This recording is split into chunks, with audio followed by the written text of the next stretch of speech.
Chapter 352. Beads of sweat dripped down Qin Yu's forehead and his lips shivered.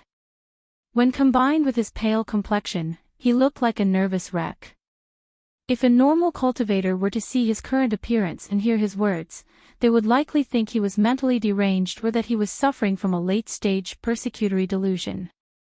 But in front of him was an old monster that was unwilling to die after living for 100,000 years, an old monster that the heavens and earth didn't tolerate, as well as a servant that knew a little about the old monster. So, Qin Yu's words gave them far too many shocks and associations. The Southshine Nation's old ancestor maintained his composure. He lightly said, "What did you feel when you spoke of those eyes?" Qin Yu blurted out, "Nowhere to run." The Southshine Nation's old ancestor closed his eyes and sighed inwardly. He already knew where Qin Yu's fear came from. The will of the world, it was because he had experienced the terror of those invisible eyes. That feeling of nowhere to run was something that only someone who had personally experienced it would be able to speak of without hesitation. This seemed like an absurd judgment, but one couldn't forget that the Southshine Nation's old ancestor had already experienced a world-killing tribulation that targeted Ning Qin. In the past, the World's Will had tried to kill Ning Qin, but he had been saved by him. Now, could it feel that his life would be extended once more, so it was impatient to attack again.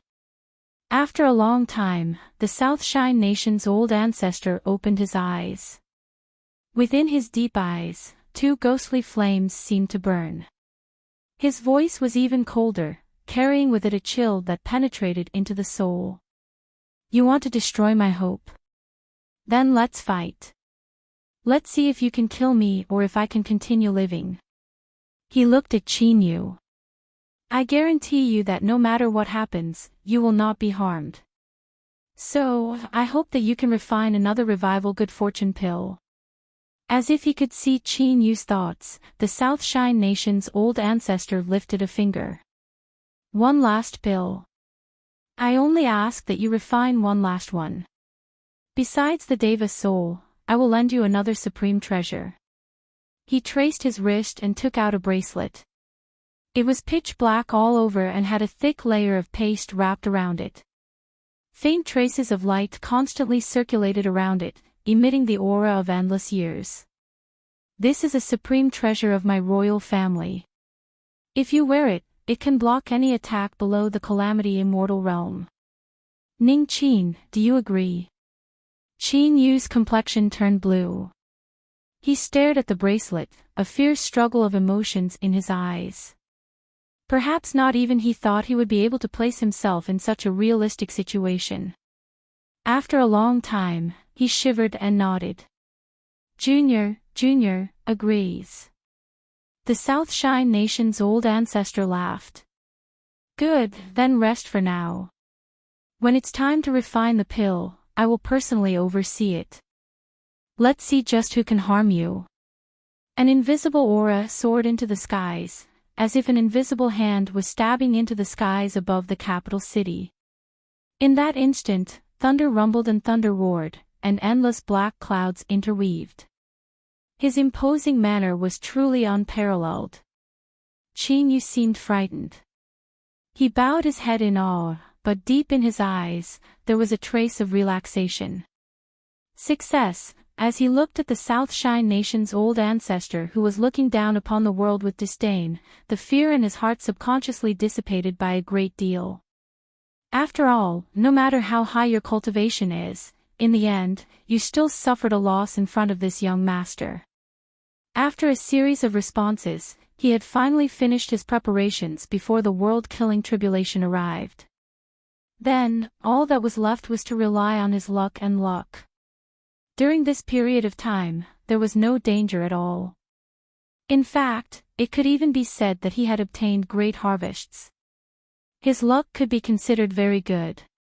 Qin Yu hoped that his luck would continue to be good and that it wouldn't come to an end. After leaving behind the Deva soul, the Southshine Nation's old ancestor left. For the next 3 days, there was no change on the surface in the capital city, but there were already turbulent undercurrents. The top circles of nobles and aristocrats all sent out orders at the same time. They strictly restrained their cultivators and told them not to stir up trouble. Although they didn't know what had happened, they were able to find out just how tense the current situation was through the clues. For instance, the 81 protective array formations of the capital city began to quietly charge up. For instance, the security level of the royal palace began to rise as personnel were mobilized several times. And for instance, those Dark Knight Division spies that had been acting as low-key as shadows now dared to openly rampage through the streets of the capital city, their faces filled with vicious expressions. There had to be something, and it was something major. After Ming Xiyuan and Yuan Tiangang entered the South Shine Nation's capital city, they were respectfully invited to the royal family's side courtyard.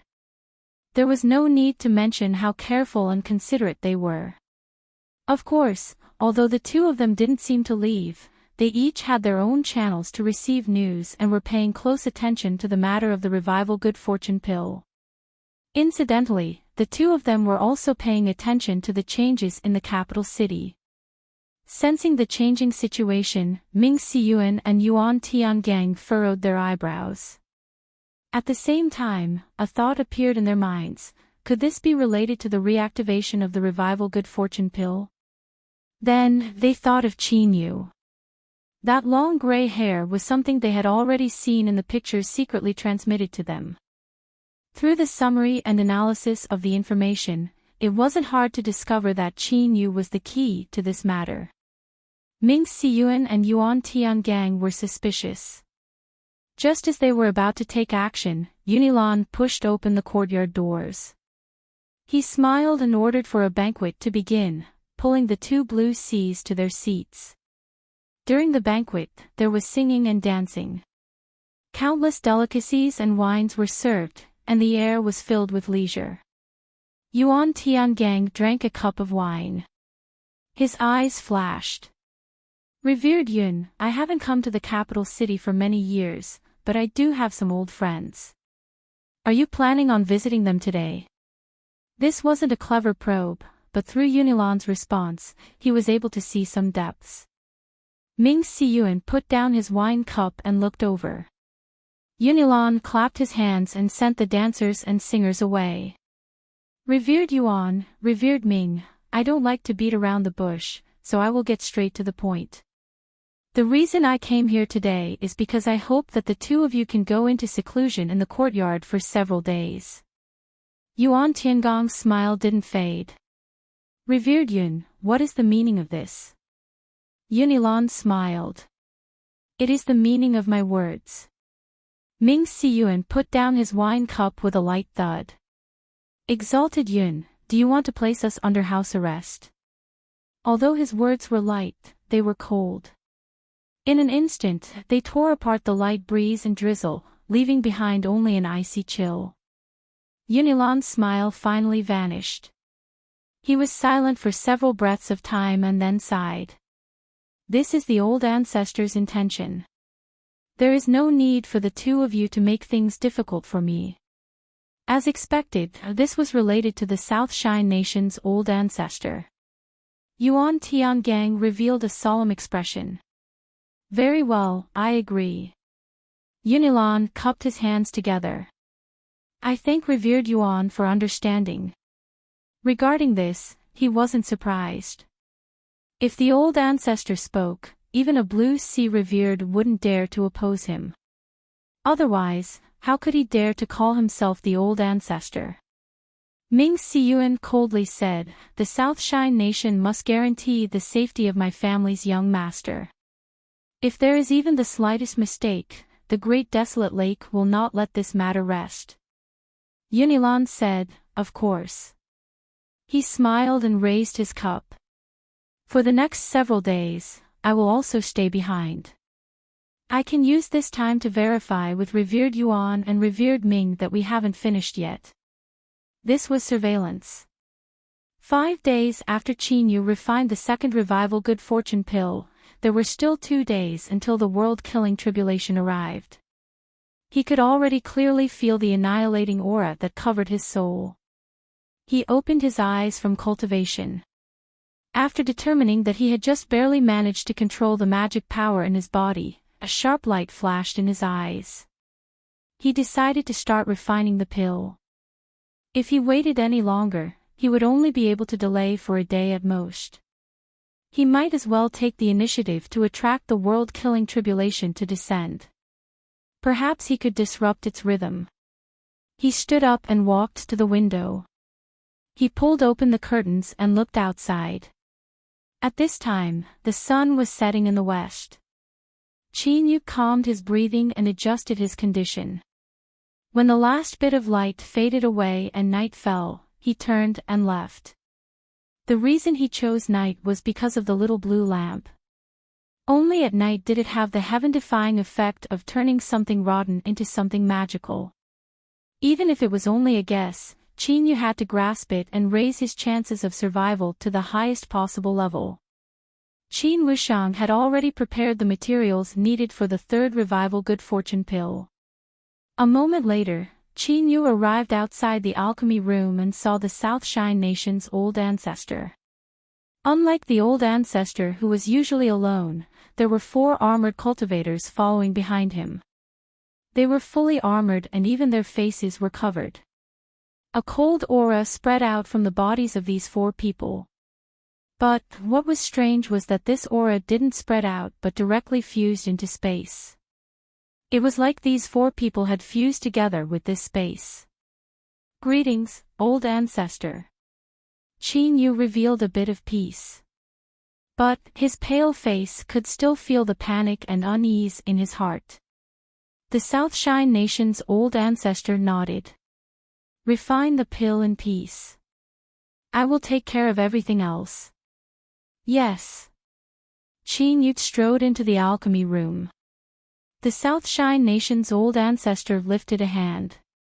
The 4 armored cultivators quietly dispersed, each standing at a corner of the alchemy room. Qin Wushang wanted to speak but hesitated. The old ancestor lightly said, "I have no choice. I must obtain the third revival good fortune pill. If he obtained it, he would be able to extend his lifespan by 100 years. He would be able to calmly make arrangements, otherwise the chances of success would be far too low. If it weren't for this, how could he have been willing to face the world's killing tribulation head-on?" He looked up, his eyes piercing through all barriers and falling on the distant skies. As if he could feel some sort of oppressive aura in the skies above, the old ancestor's complexion became increasingly indifferent. Chin-yu sat down cross-legged in the alchemy room. He flicked his sleeves and took out 9th province. He traced the bracelet on his wrist and then took out the tree branch that Auntie Hong had given him at the inn. Without further delay, he flicked his sleeves and ignited the furnace fire. Surging heat billowed outwards. Chin-yu released the third wave of consciousness from his soul and began to refine the pill. His progress was rapid. An hour later, the last set of materials was sent in. Chin-yu allowed this consciousness to control the fire and complete the gathering of medicinal efficacy. Bang! 9th province opened and the embryo revival good fortune pill flew out. It screamed and opened its mouth, biting down on Chin-yu's fingertip. Now was the time. Ripples appeared in his pitch-black eyes. He lifted his other hand and grasped upwards, the phantom of a great sun appearing in front of him. Rumble Rumble, the capital city of the South Shine Nation, a land of peace and tranquility for 10,000 years. As the lanterns lit up at night, this was the most lively time of the day. Suddenly, a heaven-shaking thunderclap rang out from the highest heavens. Countless cultivators froze where they were, their minds shaking with endless fear. They fiercely looked up to discover that at this time, a bolt of thunder had pierced through the skies of the capital city. In particular, this thunder was a blinding red, or to be more accurate, it was the color of blood. In the dark night, it was incomparably eye-catching. Then, without warning, the dark curtain of night was broken apart. A ray of light appeared, tearing apart the darkness in a single breath of time. Yin and yang reversed, night turned into day. There was no great sun, but the brilliant light of the great sun illuminated the entire capital city. And outside the capital city, the darkness became even deeper, like a thick and viscous sea of ink. Hashtag. I'm sorry everyone, but there is only one update today. There are some problems at home, so tomorrow's update might be affected. I will try to update as soon as possible. For the fastest and error-free novel reading, please visit Chapter 353. The outer walls of the Southshine Nation's capital were 1,000 feet high and hundreds of feet thick. It was like a giant dragon wriggling forward. Every set distance along the walls, there would be observation towers. At this moment, all the pagodas began to emit light. There were 81 pagodas, like 81 stars, erupting with billions of rays of light. These rays of light did not rush into the sky. Instead, they condensed into a slanted beam of light that converged at a certain point in the capital city, as if a great sun had descended. Terrifying fluctuations of energy erupted from the point where the light gathered. Space began to distort as if it were being burned. Massive cracks began to appear in the air. Just looking at it caused a monstrous fear to rise up from the depths of one's soul. Countless cultivators in the capital city looked up in shock. It wasn't a secret that the capital city had a super protective array formation, but none of them thought they would see it with their own eyes one day.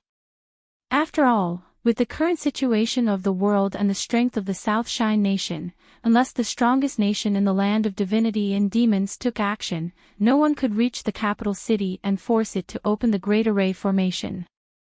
What exactly happened? This thought appeared in the hearts of countless cultivators. But soon, they were no longer in the mood to care about the bewilderment in their hearts. Their attention was drawn to the eye that appeared in the skies. Then, from their bodies to their souls, they were completely frozen. This was definitely not a pair of eyes that a living being could possess. They were several kilometers in size, and even though they were extremely far away, they could still be clearly seen. There wasn't the slightest bit of emotion. This huge eye was filled with endless indifference. It seemed as if it could see everything, yet it also seemed as if it couldn't see anything. Then, under countless horrified gazes, a spot of blood appeared in the depths of the giant eye, and in the blink of an eye, it had spread to every corner of the eye. It moved ever so slightly, almost imperceptibly, as if it had found its target. Then, like a broken dam, an endless stream of blood flowed out, transforming into a perfectly straight beam of light that shot down from the highest heavens and slammed into the capital city's grand protective array. No one could describe this collision. The entire world seemed to stand still for a moment. Time, space, and all other dimensions lost their concepts. It was like all the air in his body had been sucked out. This feeling of emptiness made him want to roar, but he couldn't open his mouth, much less make a sound. At the same time, he felt as if a mountain was pressing down on his chest. That terrifying pressure made his heart feel like it was going to burst. The emptiness in one's heart and the heavy pressure outside one's body were two completely different feelings. It made one feel as if they were in a world of ice and fire, causing great harm. All the cultivators in the capital city who were exposed to the outside world, including those who were below the nascent soul stage, had blood flowing out of their 7 orifices at the same time and directly fainted. The nascent soul didn't faint, but it could only fall to the ground, its face contorted in pain and its body twitched. As for cultivators at the divine soul realm and above, their faces were as white as paper. Their eyes widened in shock. A divine soul cultivator could sense the rules of the world and could clearly feel the terrifying might contained within the collision. It was because of this that they were even more terrified. However, there was someone who could sense it more clearly than them. Within the imperial courtyard, Yunilan, Ming Xiyuan, and Yuan Tiangang, the 3 blue seas, were all tightly staring at the terrifying collision in the skies. His pupils shrank violently. The three of them could be considered veteran Blue Sea Realm super powerhouses. With a combat strength above 300 dragons, as long as they didn't seek death on their own initiative, they could freely wander the land of divinity and demons. But at this time, all three of them simultaneously felt the threat of death. Although the capital city's Grand Array formation was terrifying, it was mostly used for protection. What truly caused their hearts to race was the blood-red beam of light that descended from those giant eyes. Even with their cultivations, they felt their scalps tingle as they sensed it. To a certain degree, Blue Sea Realm's super powerhouses had already begun to control the rules. This was why they felt an even greater fear towards those eyes. The world's will, this was the incarnation of the world's will. Just what had the Southshine Nation's old ancestor done? He had actually drawn down such a terrifying world-killing tribulation and didn't hesitate to pay any price to kill him.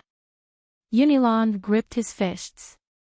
As Ming Siyuan and Yuan Tiangong's hearts trembled, the battle between the blood-red beam of light and the capital city's Great Array formation had already been decided. The winding dragon-like city walls of the capital city began to tremble. Countless cracks appeared on them and the Great Array formation lines were exposed as the nodes began to collapse one after another. Bang! The 81 array formation hubs collapsed together. The entire capital city walls completely collapsed. The blood-red pillar of light paused for a moment before continuing to advance towards its target. Below it, a square building rapidly grew larger. The blood-red light illuminated the densely packed army of 100,000 armored soldiers. Their entire bodies were covered in armor, and only their eyes were exposed. There was a cold glint in their eyes. Kill! With a loud roar, the 100,000 armored soldiers lifted their hands in unison. The sound of swords tearing through the air gathered into a heaven-shaking rumble. Where 100,000 swords pointed, space instantly collapsed. The cracks were smooth and flat as they cut towards the blood-red beam of light. Roar! With a cruel and ruthless roar, the blood-red light that was cut twisted and turned into a world-destroying blood dragon. It fiercely swung its tail to avoid the attack. The invisible sword intent collided with its scales. With loud crackling sounds, countless sparks flew out. Kill again. The roar was still icy cold, without the least bit of trembling. The 100,000 armored soldiers slashed out once more. A sword fell, 10,000 swords cried out. This sword strike was no longer a simple slash, but one that contained a supernatural sword art. A sword transforming into 10,000 swords wasn't too profound a supernatural sword art. In fact, it could even be called shallow. But any supernatural ability, after being superimposed 100,000 times, would experience a qualitative leap and possess the might to destroy the heavens and earth. Hum, the void trembled. In the next moment, it turned into a shattered mirror. The interweaving cracks split it into countless smaller pieces that covered the blood dragon. It was unavoidable. The blood dragon flicked its tail, using action to respond. It had no intention of dodging at all. Like this, it decisively broke into the shattered space. In that instant, countless heaven-shaking explosions sounded out. Trillions of sword lights tumbled about and dreadful sword intent shot into the highest heavens. From every crack in space, a sword light erupted, cutting into the blood dragon's scales. Even if it had unimaginable defensive strength, large sections of its scales still broke apart and crisscrossed with wounds. But what left one's heart shaking was that the blood dragon didn't stop at all. It was like these sword lights weren't able to cause any real damage to it. It tore apart the net of swords and with an unrivaled momentum, it descended onto the square buildings. Its icy cold dragon eyes were filled with killing intent that could pierce through the world. Triple kill. The 100,000 armored soldiers turned their swords at the same time. The sword tips didn't tremble at all as they tore through their chests and pierced through their backs. There wasn't a single stuffy cough, and even their bodies didn't tremble. They didn't seem like people, but more like wooden stakes. In the next moment, a crimson sword phantom appeared above the heads of the 100,000 armored soldiers. In the blink of an eye, it condensed into a blood-red sword filled with monstrous killing intent that cut towards the blood dragon. Puff! The flesh and blood on the blood dragon's back was easily torn apart. Large tracts of scales fell to the ground and pain appeared in its eyes for the first time. Its invincible aura began to tremble. But immediately, the blood dragon opened its mouth and sucked in a deep breath.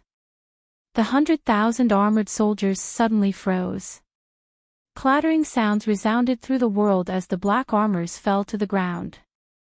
The bodies of the cultivators inside had already turned to dust.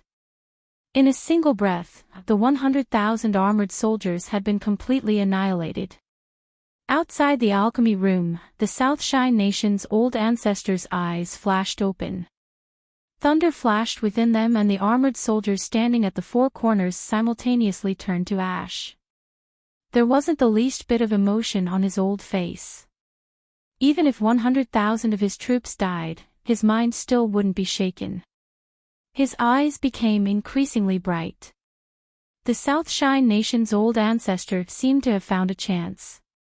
He lifted a hand and pointed a finger into the void.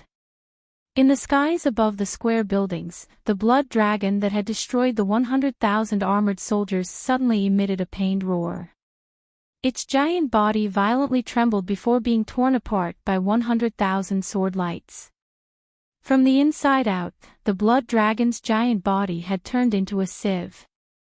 If it were a true flesh and blood life form, then no matter how terrifying its strength was, this strike would have destroyed its mortal body.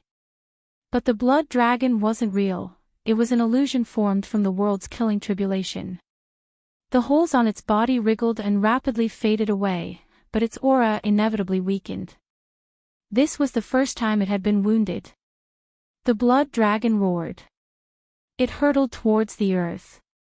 Before it truly arrived, the terrifying aura it carried with it had already turned the square buildings into powder. Dust soared into the skies. In the blink of an eye, the ground was cleared away, leaving behind only the alchemy room and the good fortune tablet in the distance. The Southshine Nation's old ancestor looked up. He stepped forwards and the wrinkles on his face rapidly vanished.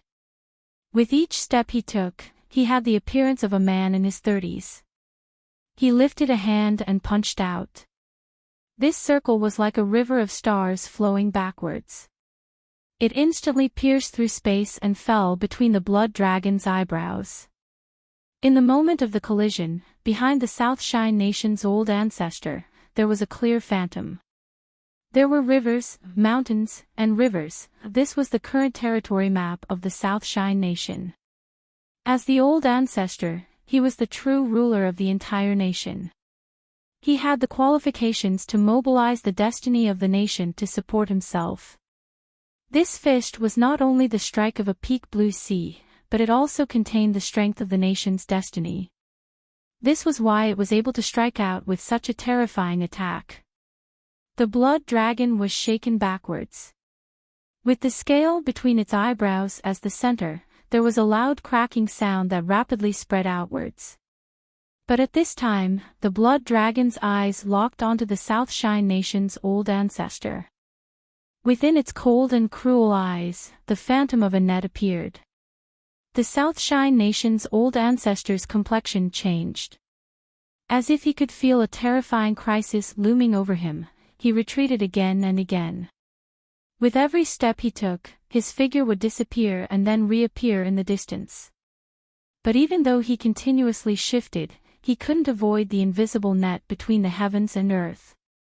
This was because this was the power of the rules that existed in every corner of the world. The reason he retreated was not to escape, but to buy time.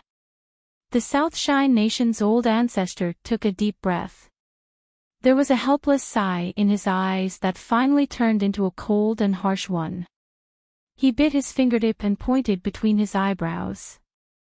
A black seed appeared, beating like a heart as if it were alive.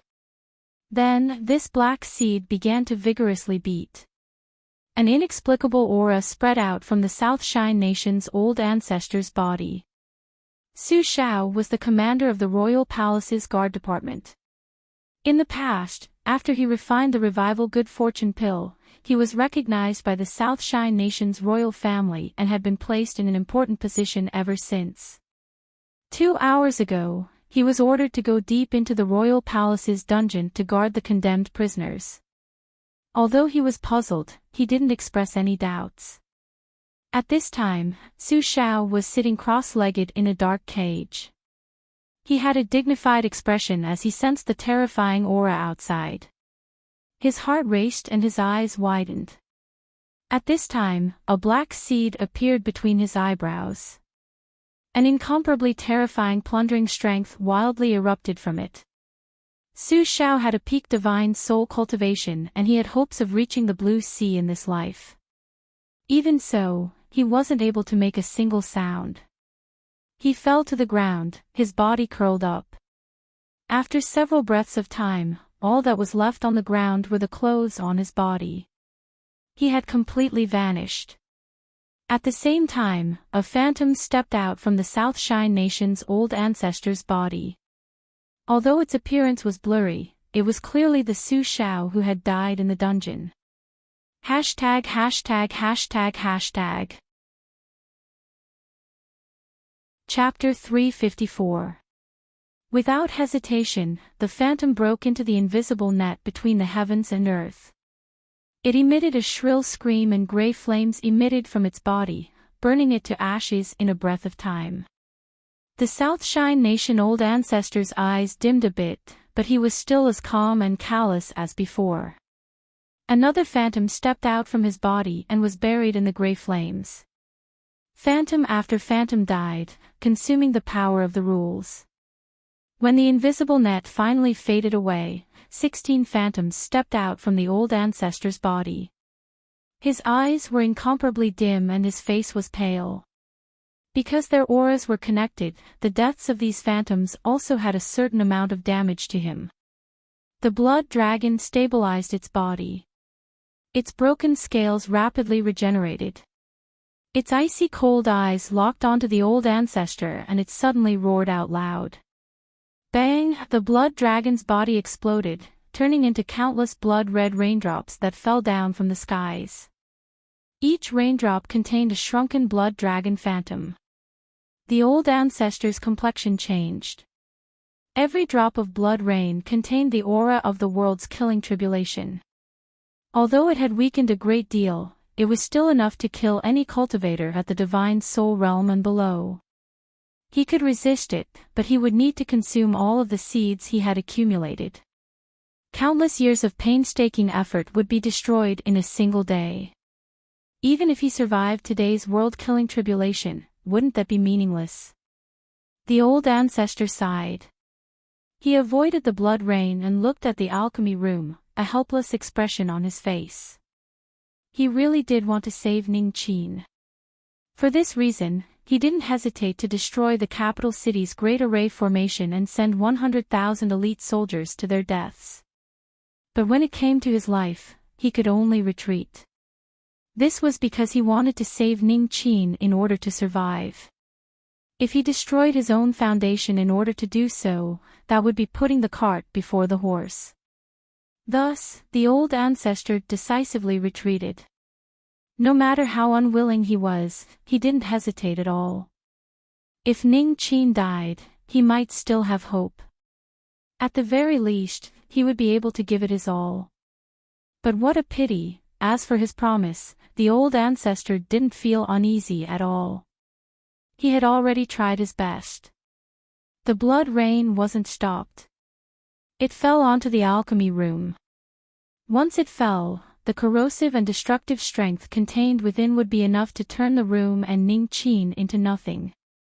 In the distance, the silent good fortune tablets suddenly erupted with a dark golden light. It was rich and blazing, as if blazing flames had covered the alchemy room. Drops of blood rain fell inside. They were wrapped in the dark golden light. Even though they possessed a terrifying might, they weren't able to destroy these drops.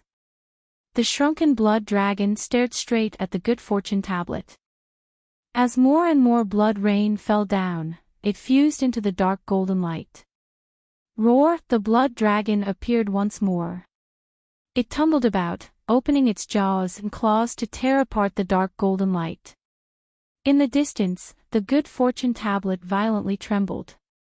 The Southshine Nation's old ancestor was stunned for a moment before his complexion paled. He never thought that the good fortune tablet would actually protect Ning Qin. And like this, he had been forced into a hopeless situation with no room to retreat. Otherwise, if the good fortune tablet was damaged, he would also die. However, the good fortune tablet was so resolute in protecting Qin Yu. As the old ancestor saw this, he couldn't help but think about it.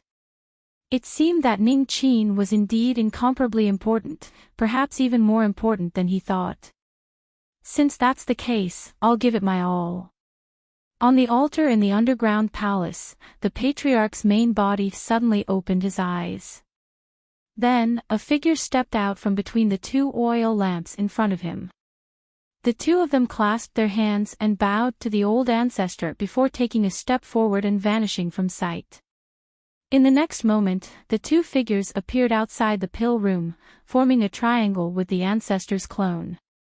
Of course, these words weren't very clear, because these three people were the old ancestor's avatars. 100,000 years had passed, and the old ancestor had lived for a long time, even surpassing the Calamity Immortal realm. Because of certain restrictions, the old ancestor hadn't been able to break into the Calamity Immortal realm. But after such a long period of time, even a pig could cultivate to a profound boundary, much less the old ancestor who controlled the Southshine Nation. It was true that he was a blue sea, but he was absolutely one of the strongest blue seas in the world. This was because each of the old ancestors' avatars were at the peak of the blue sea realm. 3 peak blue sea avatars with a super combat strength of 3,000 dragons attacked without reservation, punching out at the blood dragon. Dark golden light tumbled like a raging sea. 3 deep fist marks appeared on the surface of the blood dragon's giant body. Each fist mark spread out in a circle. Visible fluctuations swept out, and wherever they went, the scales would disintegrate. The blood dragon's eyes revealed pain. It opened its mouth and spat out a dragon breath, sending one of the old ancestors' avatars flying away. But the true terror of the dragon breath wasn't its explosive power. Rather, it was the old ancestor's avatar that was forced back. In fact, through the connection between the two avatars, this red color began to spread to the other 2 avatars. On the altar, the Southshine Nation's old ancestor's thin face revealed a look of anger. The flames of the oil lamp in front of him had turned red, and the 2 closest to him also began to turn blood red. With a pained expression, the old ancestor lifted a hand to extinguish the red oil lamp. Then, he lifted his hand again and again. A drop of blood fell from his fingertips into the oil lamp, temporarily dispersing the blood-red color. Just 2 drops of blood seemed to have hollowed out the old ancestor's body.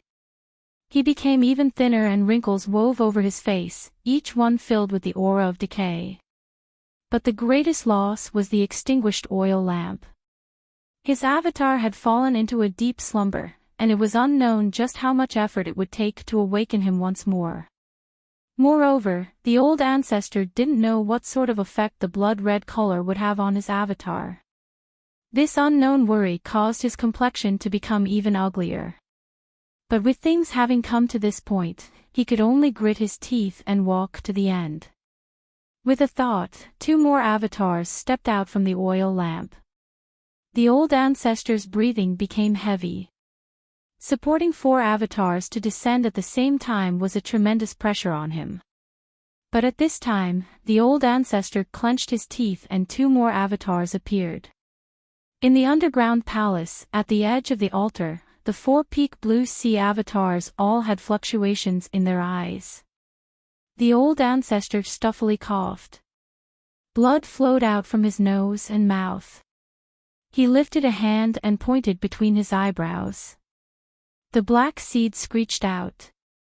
The fluctuations in the eyes of the 4 blue sea avatars were directly erased. They bowed and then teleported away. Outside the dark golden light, the 6 peak blue sea avatars gathered together and fiercely attacked. The blood dragon howled. Even if it was the incarnation of world-killing tribulation and possessed the power to destroy the heavens and earth, under the suppression of the good fortune tablet, it still wasn't able to withstand the all-out attack of 6 peak blue sea avatars. Its massive body began to collapse inch by inch. The pupils of the 6 old ancestor avatars shrank. They turned and retreated without hesitation as a blood-red shockwave swept out in all directions. The good fortune tablet violently trembled. The dark golden light was torn to pieces. The 6 old ancestor avatars tumbled in the air as they were struck into the distance, their faces pale. On the altar, the old ancestor's true body violently gasped for breath. Sweat streamed down his entire body, but he still smiled. He had made it through. Just as this thought appeared in his mind, his eyes widened. A change occurred the moment the blood dragon self-detonated. As the blood-red shockwave erupted, a blood dragon phantom as thick as an arm broke into the alchemy room. No! The 6 old ancestor avatars roared out together. But he knew that it was already too late. Although the blood dragon was only as thick as an arm, it still contained the last wisp of its pure strength. It was more than enough to kill Ning Qin. Even if he had the bracelet he had, it still wouldn't be enough to resist it. The good fortune pill was still swallowing his blood essence and lifespan. Qin Yu's pitch-black eyes were icy cold, without the least bit of emotion. Suddenly, he looked up. The blood dragon phantom shot out. As his icy cold eyes met, Qin Yu could clearly feel the thought it sent out, "I've found you." Without any hesitation, the blood dragon brazenly rushed forwards. At the same time, a bone-chilling chill gushed out from the depths of his soul. His blood nearly froze and his heart stopped beating. Qin Yu was unable to resist. He could only stare helplessly on as the blood dragon arrived. It sank into the point between his eyebrows and completely erased his soul and life force. At this moment of life and death, the black bracelet on his wrist erupted with light, blocking the blood dragon outside. But this block only lasted for an extremely short period of time. Perhaps it wasn't even a breath of time before it was broken. The black bracelet shattered into powder that fell to the ground. But in the blink of an eye, Qin Yu had time to react. He grabbed the blue tree branch in front of him and activated its protective strength without hesitation. The blood dragon crashed into the blue tree branch. It was clearly weakened and the blue tree branch was far weaker than the black bracelet. Even so, it was still able to block it for a breath of time. In front of Qin Yu were the soul-protecting treasures he obtained from the treasury as well as the ancient divine sword. Unfortunately, the blood dragon's speed was far too fast and he didn't have time to respond. It was like he had been struck in the head and his brain was about to be torn apart. A terrifying pain swept through his entire body, but in the next moment everything froze over. Within his soul space, the blood dragon circled around Qin Yu's immobile soul. Its icy cold eyes swept around, a trace of disappointment in them. But all of this happened so quickly that it seemed like an illusion. The blood dragon opened its mouth and he could see a blood-red light condensing in it. Qin Yu was well aware that if he was struck by this blood-red light, his soul would surely perish. Even though he had prepared so much, he still couldn't escape death in the end. A bitter feeling rose in his heart that soon turned into unwillingness. Qin Yu was unwilling to die. He hadn't truly experienced the vastness of the land of divinity and demons, he hadn't stepped into the distant immortal sect, he hadn't found that girl. He had promised that the two of them would meet again. He couldn't die, he absolutely couldn't die. Perhaps it was because of his strong will to live, but Qin Yu's frozen soul actually managed to struggle free. Looking at the lowly soul that lifted its hand as if it wanted to resist, the blood dragon's eyes remained indifferent, without any fluctuations. Because all of this was meaningless. Then, it was time to end this. Blood-red light gushed out. But at this time, another figure appeared without warning. Then, countless motes of starlight sprinkled down from the sky within his soul space. They were incomparably weak, and there were so many that it was impossible to count them all. In the blink of an eye, a thick layer of them fell onto the blood dragon's body. Spirity's face tightened. Her body shivered as if she were withstanding a tremendous pressure. As Qin Yu's partner's soul, for some reason she had been silent this entire time, so silent that one would nearly forget her existence. But when the blood dragon invaded his soul space to destroy Qin Yu's soul, her silence was broken and she erupted with her complete strength. Kacha, kacha, the motes of starlight condensed, turning into a layer of ice that froze the blood dragon within. But this clearly wasn't able to harm it at all. This was because the frozen blood dragon's eyes fell on Spirity, its gaze still icy cold and indifferent. Bang! The layer of ice shattered and a blood-red light gushed out. The blood dragon didn't attack Spirity, because as a partner soul, when its master died she would also vanish into thin air. Chapter 355. Cultivators absorb the spiritual energy of heaven and earth to refine it into their own magic power. Using this magic power to unleash a large-scale killing technique was known as Dharma spells. When one stepped into the divine soul realm, they would open their soul space. Their soul would become clear, strengthening their soul, increasing their strength, and using the power of their soul to release their might. This was called a supernatural ability. Spells and divine abilities, for low-level cultivators, there wasn't much of a clear division. But differences were differences. They had always existed, it was just that you didn't have the qualifications to know about them. Of course, this wasn't nonsense, because spells and divine abilities were completely different, but in some very special cases, they were fused together. To explain it clearly, it can be activated with magic power, it is a spell. It could also unleash its soul, which was a divine ability. In the land of divinity and demons, any existence that was both a magic art and supernatural power had a completely new name, Tao laws. The Tao was the rule, and the Tao contained the power of the rule. It could be used by different forces because the rule was omnipresent and could not be tolerated. Even in the land of divinity and demons where powerhouses were as common as clouds and where magic arts and supernatural powers were innumerable, Tao arts were extremely rare existences. Only large influences with truly deep backgrounds and long inheritances had a chance of grasping them. Qin Yu had nothing to do with these things, but sometimes his luck was really good. As the blood dragon stared at him, he discovered that he still had the strength to resist. The first of the blue fingers, boundless blue finger. As the finger fell, the eyes of Qin Yu's soul dimmed. A terrifying strength was drawn out, nearly tearing apart his soul.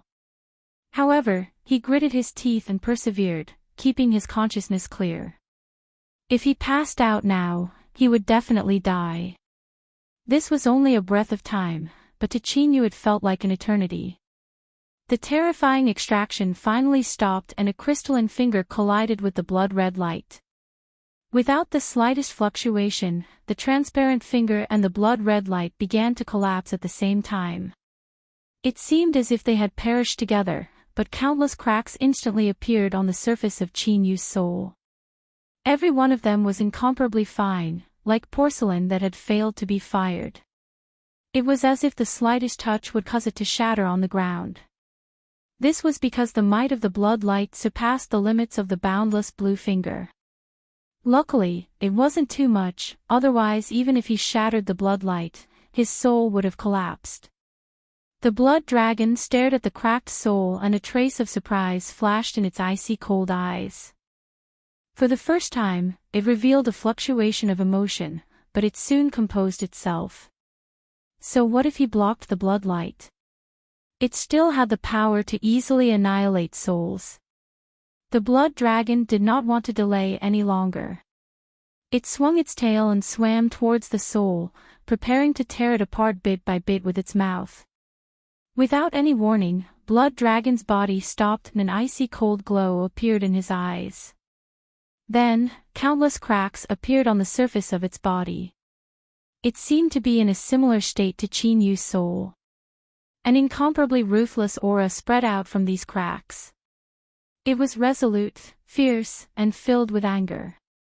It was as if all of this had exceeded his expectations. But this destructive aura wasn't able to erupt because the phantom of a great sun appeared. Faint rays of light sprinkled down like pairs of invisible hands, tightly grabbing onto the blood dragon and suppressing all the power within its body. Blood Dragon's body trembled violently and the shadow of laws appeared in the depths of his eyes. But before these laws could explode, they were cut apart by the aura of nothingness. The great sun phantom and the blood dragon vanished into nothingness. Puff, he spat out a mouthful of blood and fell backwards onto the ground. He gasped for breath, but he couldn't alleviate the splitting pain in his head at all. It was like a dull rusty knife was slowly cutting into his head. Moreover, it wasn't just a dull knife, but many, many knives. Because of the pain, Qin Yu's flesh and blood twitched unconsciously. This pain surpassed his imagination. But at this time, Qin Yu was filled with ecstasy. This was because only the living could feel pain, the dead couldn't. If it weren't for the little blue lamp, Qin Yu would still have died.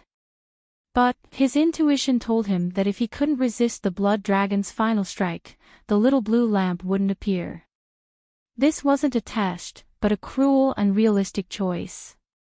Only when the blood dragon was weakened to a certain degree would the little blue lamp have the chance to hunt it down. Otherwise, it would rather let Qin Yu die than place itself on the brink of destruction. Qin Yu bitterly smiled. He didn't complain. If he really had to die, he hoped that the little blue lamp could survive. At some point in the future, he didn't know if it was a lucky or unlucky fellow who obtained it and stepped onto the path of defying the heavens once more. It would be best if that fellow could help him take revenge. Well, he really was overthinking things. So, the violent sound of a door breaking apart interrupted Qin Yu's thoughts. When the Southshine Nation's old ancestors saw Qin Yu's current appearance, he was stunned for a moment. Then, his eyes brightened as if he had returned to heaven from hell. He was alive, he was still alive. And at this time, there was a revival good fortune pill rolling on the ground. Just the aura alone told the old ancestor that it had been refined. On the altar in the underground palace, the old ancestor's body was even more withered, like a corpse that had been dried out for many years. A rich death energy tumbled about him. Of the 9 oil lamps around him, besides one that had been extinguished, 6 of them trembled, drawing out blurry faces that roared as if they wanted to break free. The remaining 2 lamps also began to gently fluctuate, as if they were testing the waters. The old ancestor diabolically grinned. If I could refine you in the past, then I wouldn't have given you the chance to escape. He lifted his hand and slowly pointed down. With each finger, a drop of blood appeared. The 8 drops of blood each fused into an oil lamp. The light of the flames suddenly brightened and one could faintly hear pained roars as they were burned. The faces drawn out by the flames vanished from sight and the flames calmed down once more. But the old ancestor knew that this was only a temporary suppression. If he couldn't restore his vitality soon, he would suffer a backlash at any moment. The parts of the old ancestor's body that were exposed to the outside world had withered away like a dead tree branch. Countless cracks had appeared on the surface, and although they were small, they seemed to have pierced deep into his flesh and blood and even into his soul. Outside the alchemy room, the 5 old ancestor avatars were expressionless. Their calm eyes revealed a cold chill as they stared at the door. The old ancestor helped Qin Yu walk out. He held a revival good fortune pill in his hand. Although the aura it emitted was weak, it was as dazzling as a great sun in the avatar's senses. The eyes of the 5 avatars revealed a struggling look.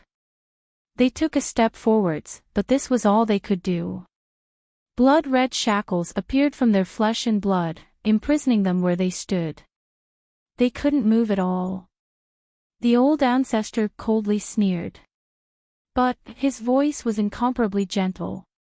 "Ning Qin, we will begin the sacrificial ritual."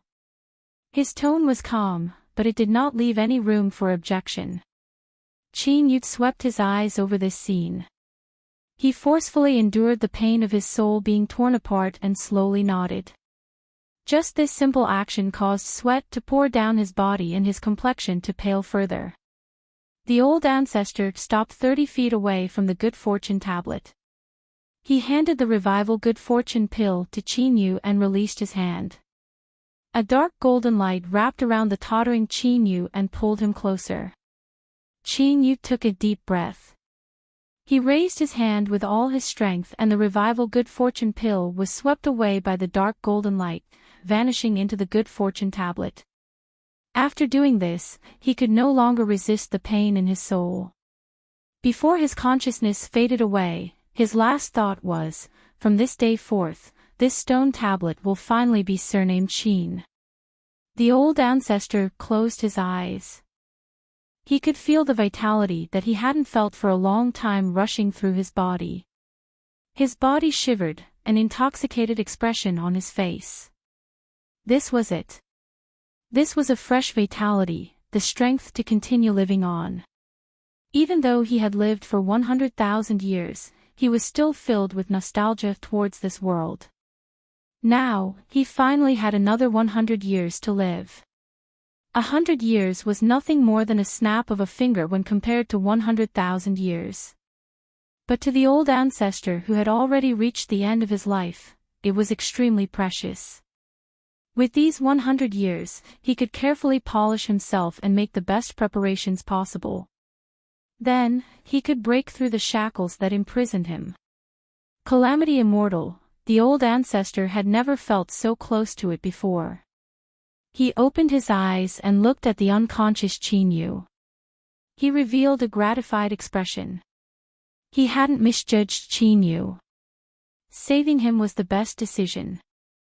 No matter how it was said, he had received a great favor from this junior today. Then, he might as well give him some good fortune. Moreover, everything he gave him today would be repaid in double in the future. The old ancestor smiled.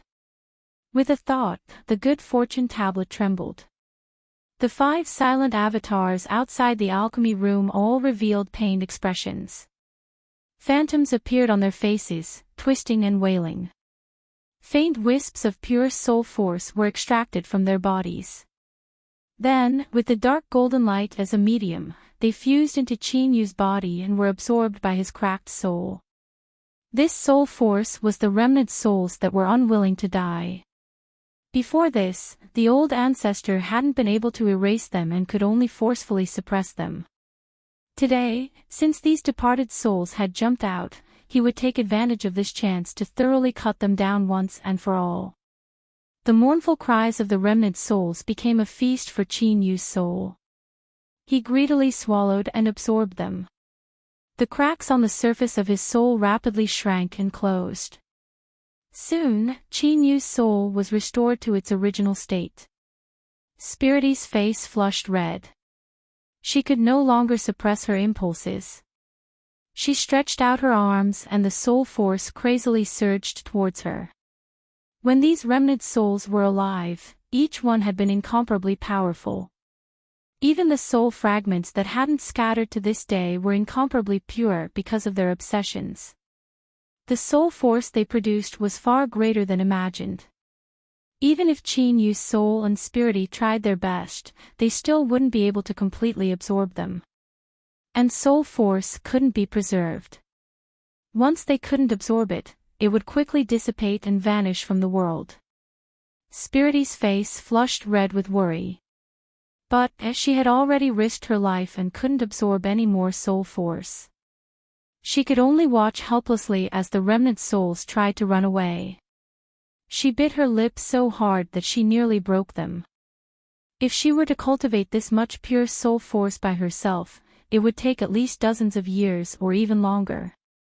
At this time, no one discovered that a line on the good fortune tablet suddenly lit up. Within Qin Yu's soul space, a marvelous change suddenly occurred. The soul force that rushed in seemed to be pulled together. A round bead phantom appeared, rapidly condensing into reality. It was only the size of a fish, but it was like a bottomless abyss. When the surging soul force fused into it, there was no response at all. Spirity's eyes widened. Soul bead. She trembled. She was Qin Yu's partner's soul and could sense everything he did. Understanding flashed in her eyes. She couldn't help but sigh inwardly.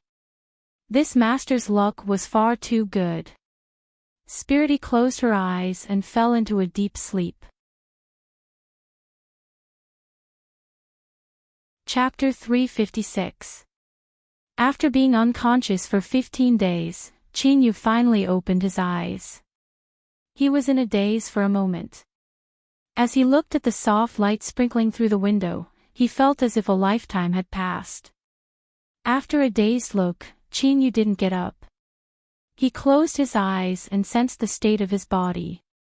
His soul felt unprecedentedly good. Not only had his terrifying injuries been completely healed, but he was even stronger than before. The most direct change was that his sensing ability had greatly increased. Spirity's eyes were closed as she slept. Her breath was calm and even. Although there weren't any changes, he felt as if something had changed within her. The fist-sized bead emitted a pale yellow halo of light. Faint traces of pure soul force sprinkled down.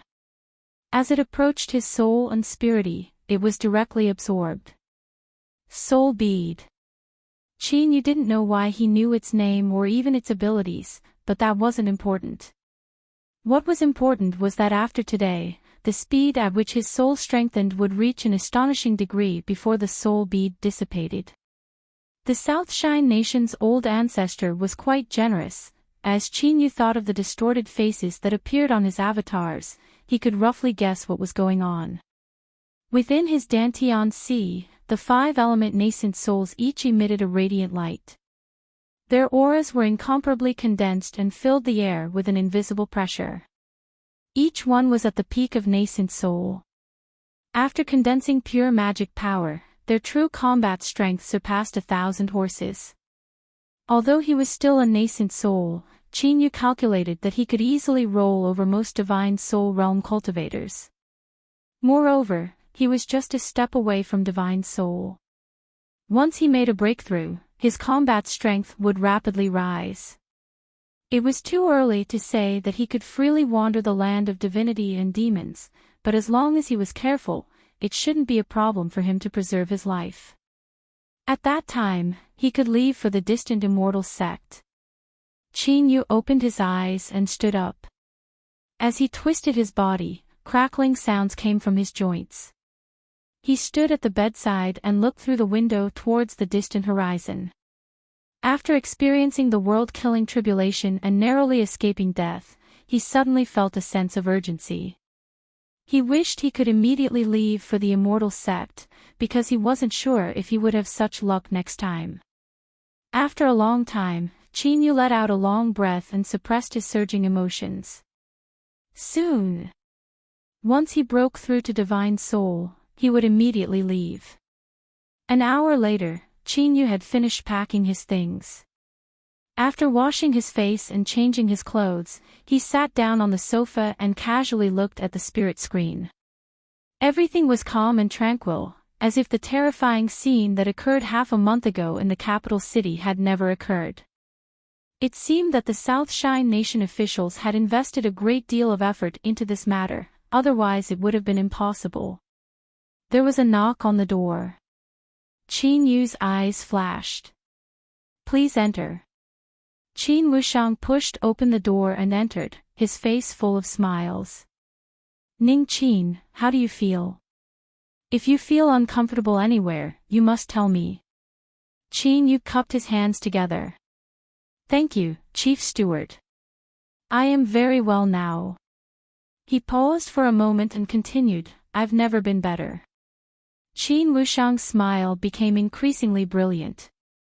"You have improved the good fortune tablet's condition and have performed a great merit for my South Shine Nation. The old ancestor will naturally reward you generously. By the way, the old ancestor asked me to tell you that the Deva soul is no longer of use to you. You can keep it until you break through to the divine soul realm. You'll naturally know its wondrous uses then." Qin Yu said, "Thank you for your reminder, old ancestor." Qin Wushang cut straight to the point. He earnestly said, "Ning Qin, the old ancestor appreciates you quite a bit. If you are willing, you can stay in the capital to cultivate. The treatment will surely satisfy you." This was recruitment. For someone of Qin Wushang's status to speak so bluntly, one could tell that his attitude was sincere. If it were any other cultivator, they would have been pleasantly surprised. With the recognition of the South Shine Nation's old ancestor, it would be difficult for their future achievements to be low. Qin Yu sneered inwardly. He revealed a hesitant expression and shook his head. "Thank you for old ancestors' good intentions, but I have some private matters to attend to, so I cannot stay in the capital city for too long." Qin Wushang nodded to show that he understood. Unexpectedly, he didn't try to persuade him any further, as if he really was just casually mentioning it. Qin Yu was slightly surprised. Then, he immediately understood. The old ancestor should have already guessed his choice and didn't force him to stay. Did he think that no matter where he went, he wouldn't be able to escape? Qin Yu's eyes drooped down, covering up the ridicule that flashed in them. It was still unknown who would be able to escape today. Qin Wushang didn't stay for long. He gave Qin Yu an official token and a storage ring before bidding his farewells and leaving. This token represented one's official status. Not to mention anything else, but if one encountered trouble in the South Shine Nation, they would be able to obtain help from the officials. Aside from the spirit stones and the storage ring, most of it was filled with pills that could nourish the soul and increase one's sensing ability. They could help him form a divine soul as soon as possible. After inspecting it, Qin Yu placed it in his storage ring. Looking at Qin Wushang's intentions, if he wanted to leave, he could leave now. But what about 9th Province? This clearly extraordinary pill furnace seemed to have been forgotten, no one actually mentioned it. He shook his head and suppressed these thoughts. Since the South Shine Nation didn't mention it, Qin Yu was happy to play dumb. After all, no one would complain about having too many treasures. Then, he might as well leave. He stood up and pushed open the door. There was already a maid waiting outside. After Qin Yu said his goodbyes, she respectfully led the way. It was clear she had been reminded. The courtyard was quiet and luxurious. This wasn't the royal palace, but it wasn't an ordinary place either. Qin Yu followed behind the maid. He suddenly sensed something and turned to look into the distance. Hidden by the trees, he could see a small wooden building hidden within. The feeling of being watched disappeared. Qin Yu frowned. He looked away and continued forward, soon disappearing from sight. Zhao Jiutian's complexion paled. "Revered Yuan, are we just going to watch helplessly as he leaves?" Yuan Tiangang had no expression. "This is the capital city." Zhao Jiutian revealed a happy expression. It seemed that revered Yuan had decided to make a move. Beneath the might of a blue sea, Ning Qin would undoubtedly die. It was just that he didn't discover that in Yuan Tiangong's deep eyes, there was a faint aura. From the fourth level of nascent soul, he had risen to the peak of nascent soul. His soul had become incomparably condensed and he had reached the threshold of breaking through to divine soul. The good fortune tablet had actually given him such a formidable strength. In addition to the old ancestor's previous performance and the world-killing tribulation that descended half a month ago, Yuan Tiangang couldn't help but develop an interest in Qin Yu. It was just that the old ancestor had given him a warning and he had promised not to attack again. But once he left the capital city, he would have plenty of opportunities. At the underground altar, Qin Wushang respectfully knelt to the ground. Old ancestor, Ning Qin has already left the royal family courtyard. Between the 8 lamps, the old ancestor chuckled. As expected. This junior should have sensed something. Qin Wushang revealed a worried expression. The old ancestor has invested a great deal in him. If an accident were to occur, the old ancestor smiled. Don't worry, there won't be any problems with this seed of mine. Qin Wushang knew that the old ancestor was prepared. He respectfully nodded and took several steps back before leaving. The old ancestor was silent for a moment. Then, a strange light appeared on his slightly plump face. Ning Qin, I have high expectations for you. I hope you don't disappoint me. As Qin Yu stepped out of the main entrance, he discovered that this was a royal family courtyard. No wonder it was built so luxuriously. The maid respectfully bowed and excused herself. Before leaving, there was curiosity in her eyes.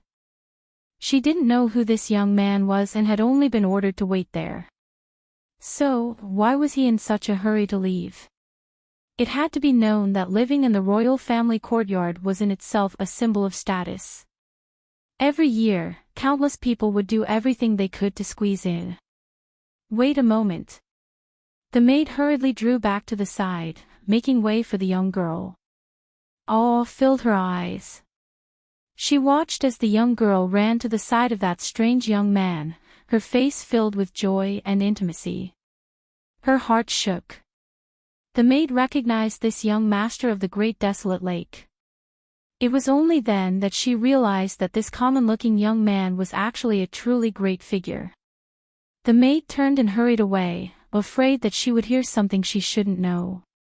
Ning Qin, are you all right? White Feng Feng asked worriedly.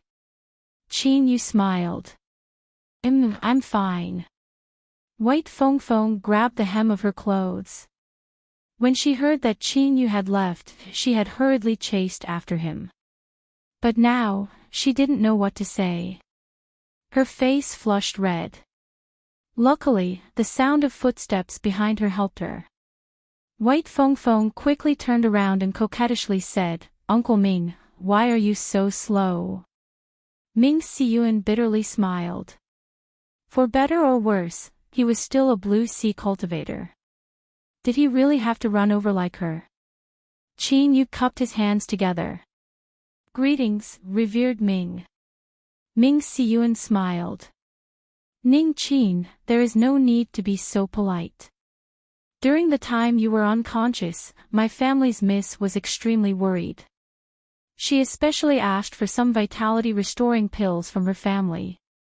Take them. As he spoke, he took out a jade box. Qin Yu waved his hand. It's too precious. Ming Siyuan's voice was calm. Compared to my family's miss, this isn't anything at all. Qin Yu looked at the expectant White Feng Feng and helplessly smiled. All right.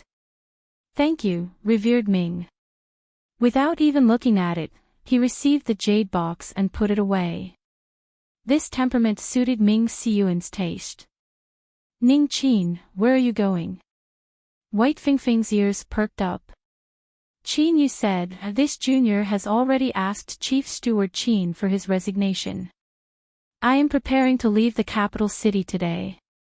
Ah. You're leaving? White Feng Feng anxiously asked. Qin Yu nodded. I need to go into seclusion for some time. Ming Siyuan's eyes flashed.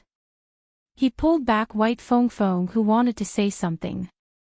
Then, I wish you luck in advancing to Divine Soul as soon as possible. With his eyesight, he could naturally see that Qin Yu was on the verge of a breakthrough. Qin Yu cupped his hands together. Then, this junior bids his farewells. Ming Siyuan suddenly said, Ning Qin, the road ahead is long. You must be careful. Thank you for the reminder, revered Ming. This junior will remember this.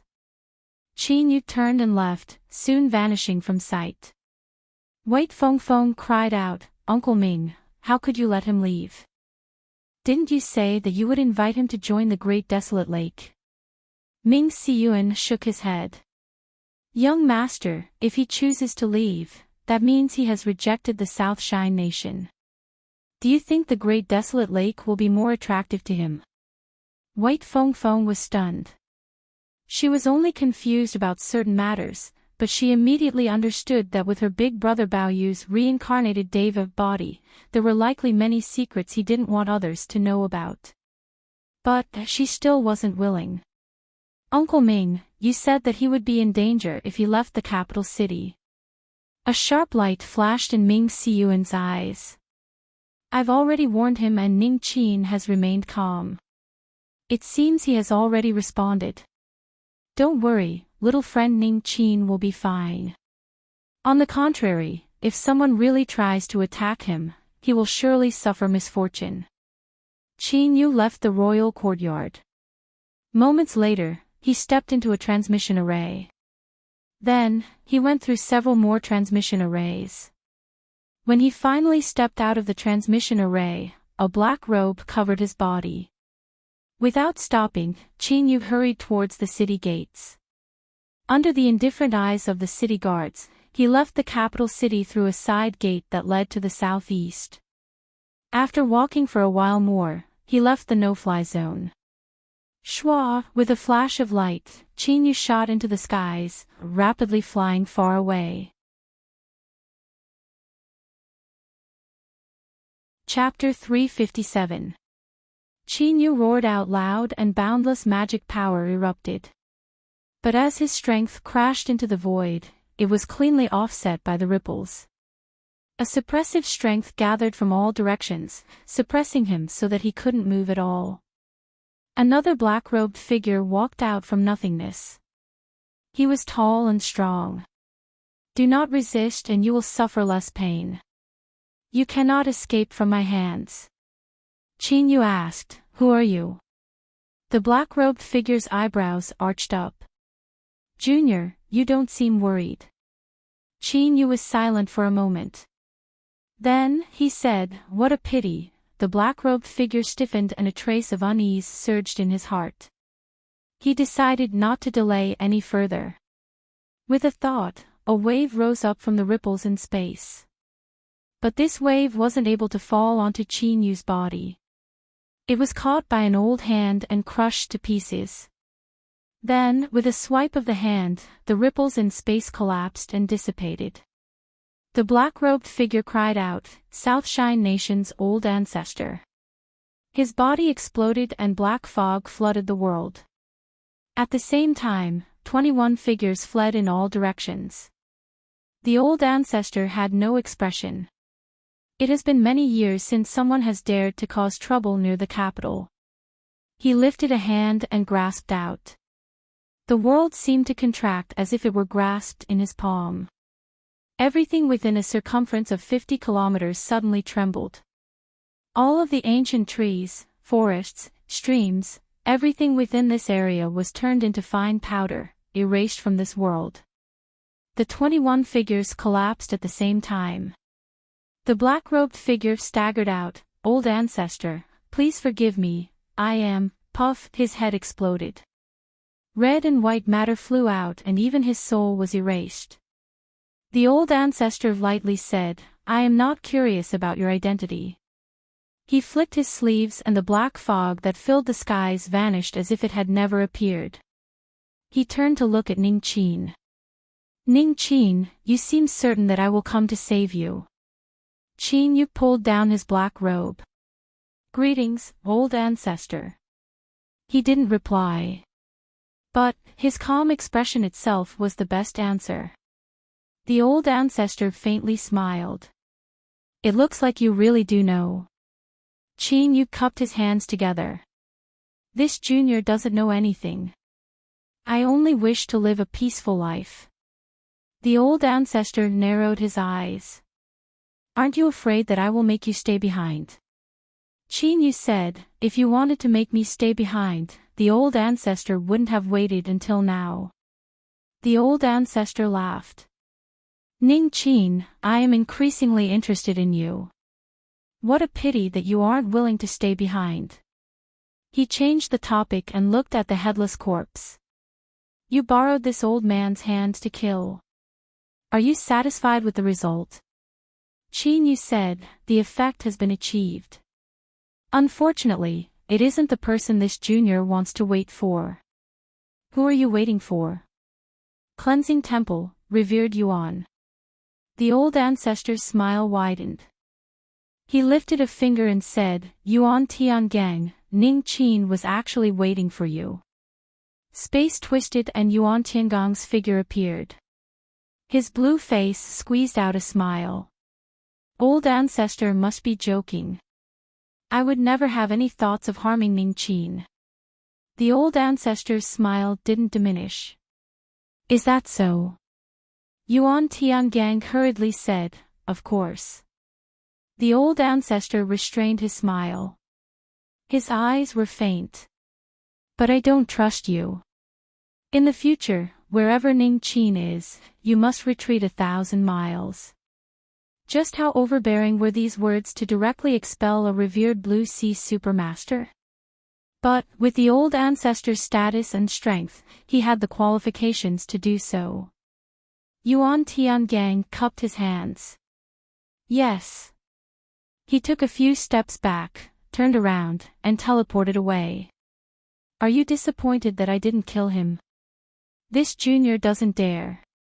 The old ancestor was silent for a moment.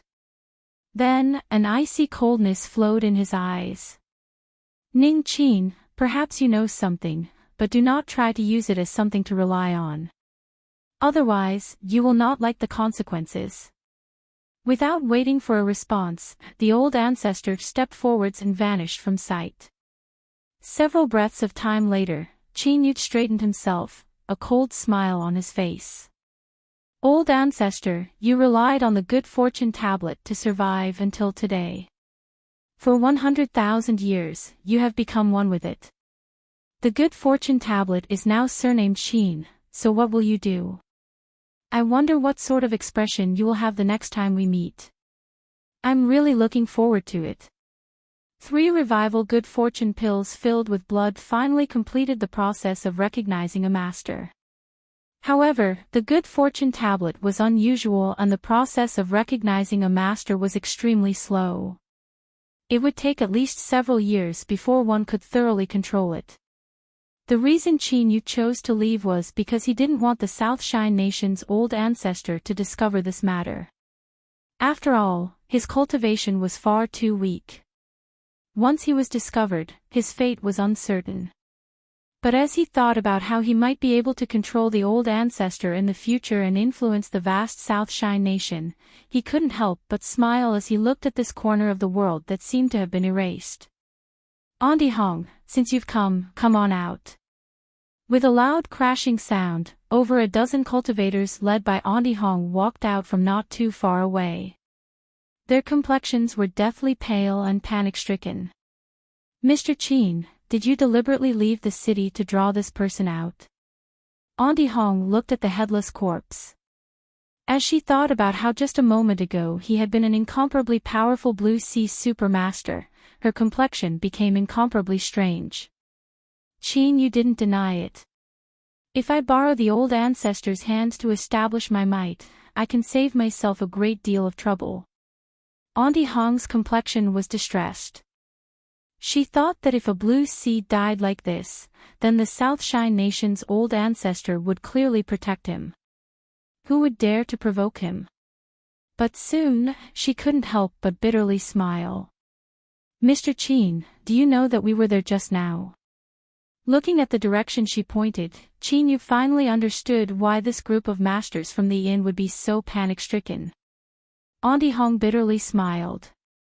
We were just a few 100 feet away. We watched helplessly on as the world in front of us was instantly erased. I won't lie to Mr. Qin, but my legs are still shaking.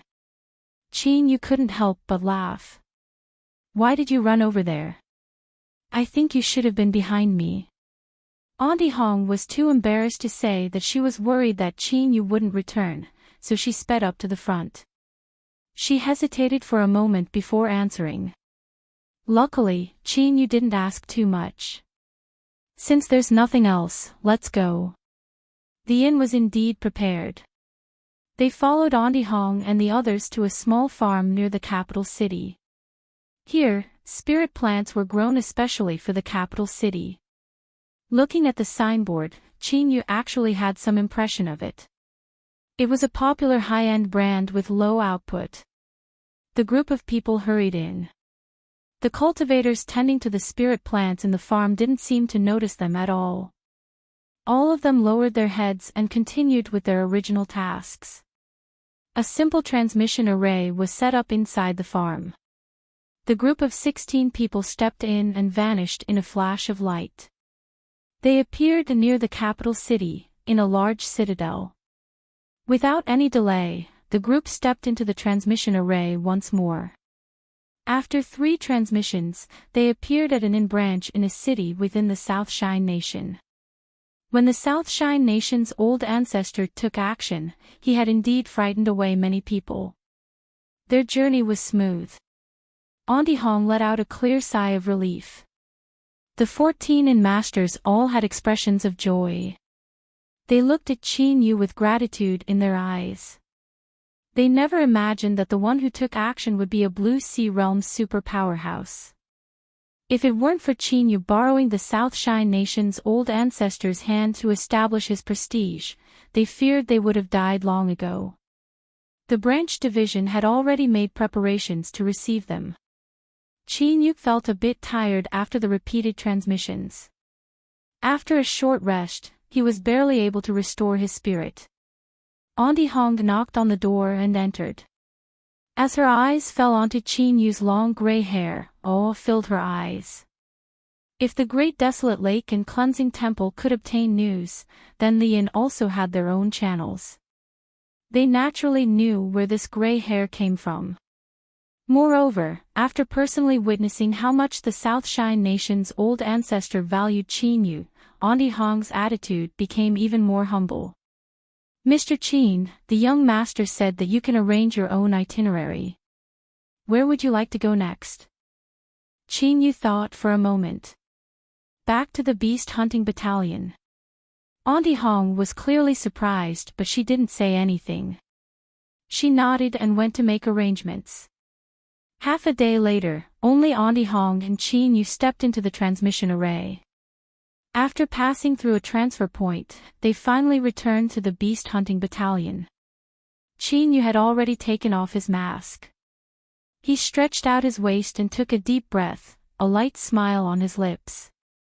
The name of Ning Qin was far too dazzling in the South Shine Nation. It was time for him to disappear. In the beast hunting battalion, Qin Yu would complete the most important transformation of his cultivation so far. He would advance to the divine soul realm.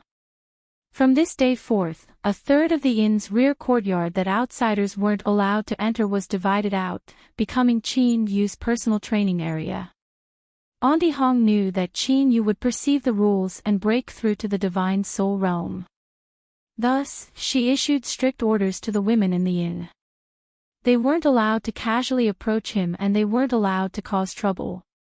But the more she did this, the more these women understood just how important Qin Yu's current status was. Although they didn't know what was happening, they were skilled at observing others' expressions. Thus, when Qin Yu pushed open the window in the early morning, he could see beautiful women playing across the pond, each one gorgeously dressed. And most importantly, each of them wore less than the last, their private parts faintly discernible. Afterwards, this became increasingly serious and the pond became the favorite place for women to stroll. A gentle breeze carried a delicate fragrance over. But with so many people around, the fragrance was inevitably too strong. Chin Yu sneezed for several days straight. Seeing that things were becoming increasingly outrageous, Auntie Hong heavily punished several radical women who nearly ran around naked. Only then did this seduction show unwillingly come to an end. Chin Yu rubbed his nose and bitterly smiled. He didn't look down on these women. After all, they only hoped to find a powerful backer. There was nothing wrong with this. The seduction ended. But as the inn's most valued alchemist, he certainly needed someone to serve him. Even if he didn't need one, he still needed one.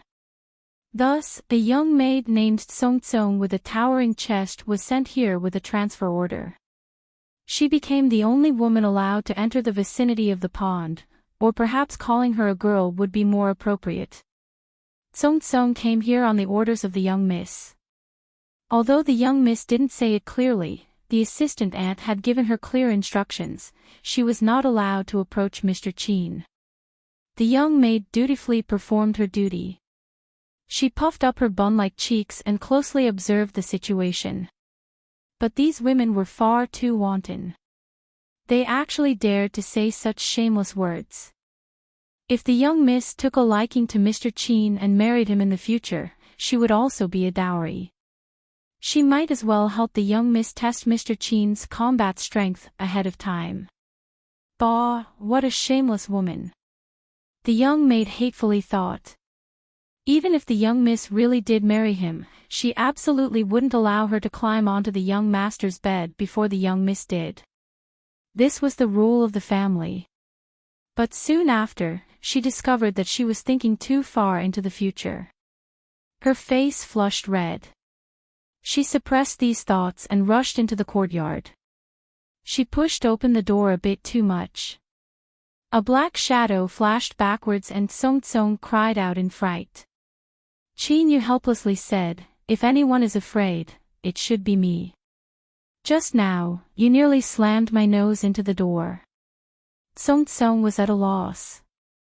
Her hands clutched at the hem of her clothes, her face so red it seemed as if it would drip blood.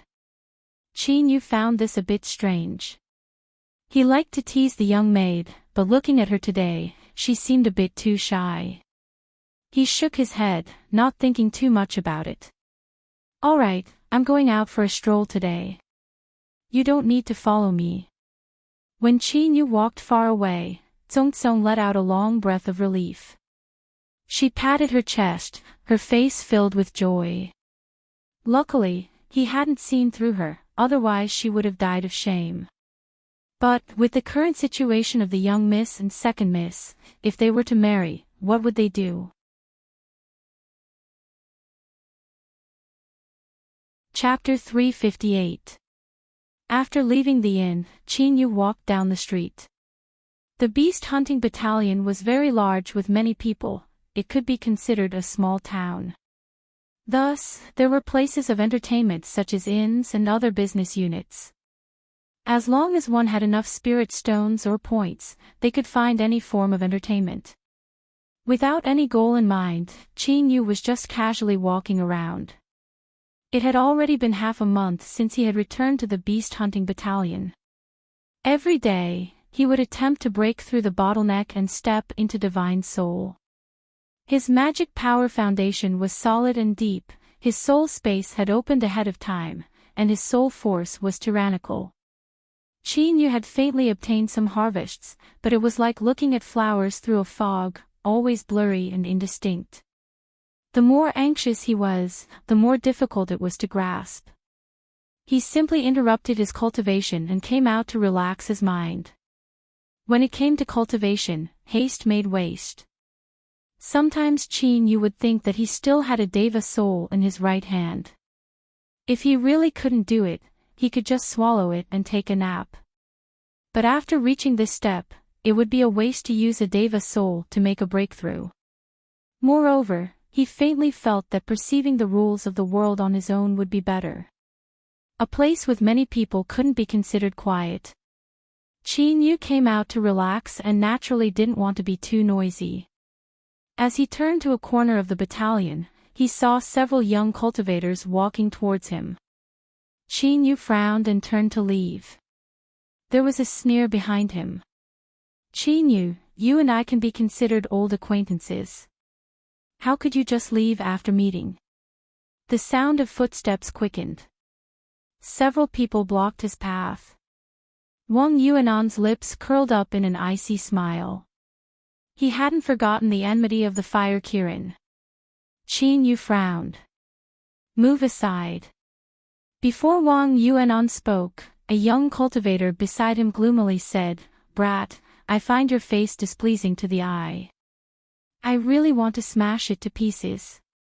The others remained silent. Their unkind gazes were more than enough to express their attitude. There were many people on the street. The conflict that occurred here attracted a great deal of attention. That person is Captain Yang's brother-in-law. That one seems to be Steward Wu's son. Look carefully, the one in the middle is the main character.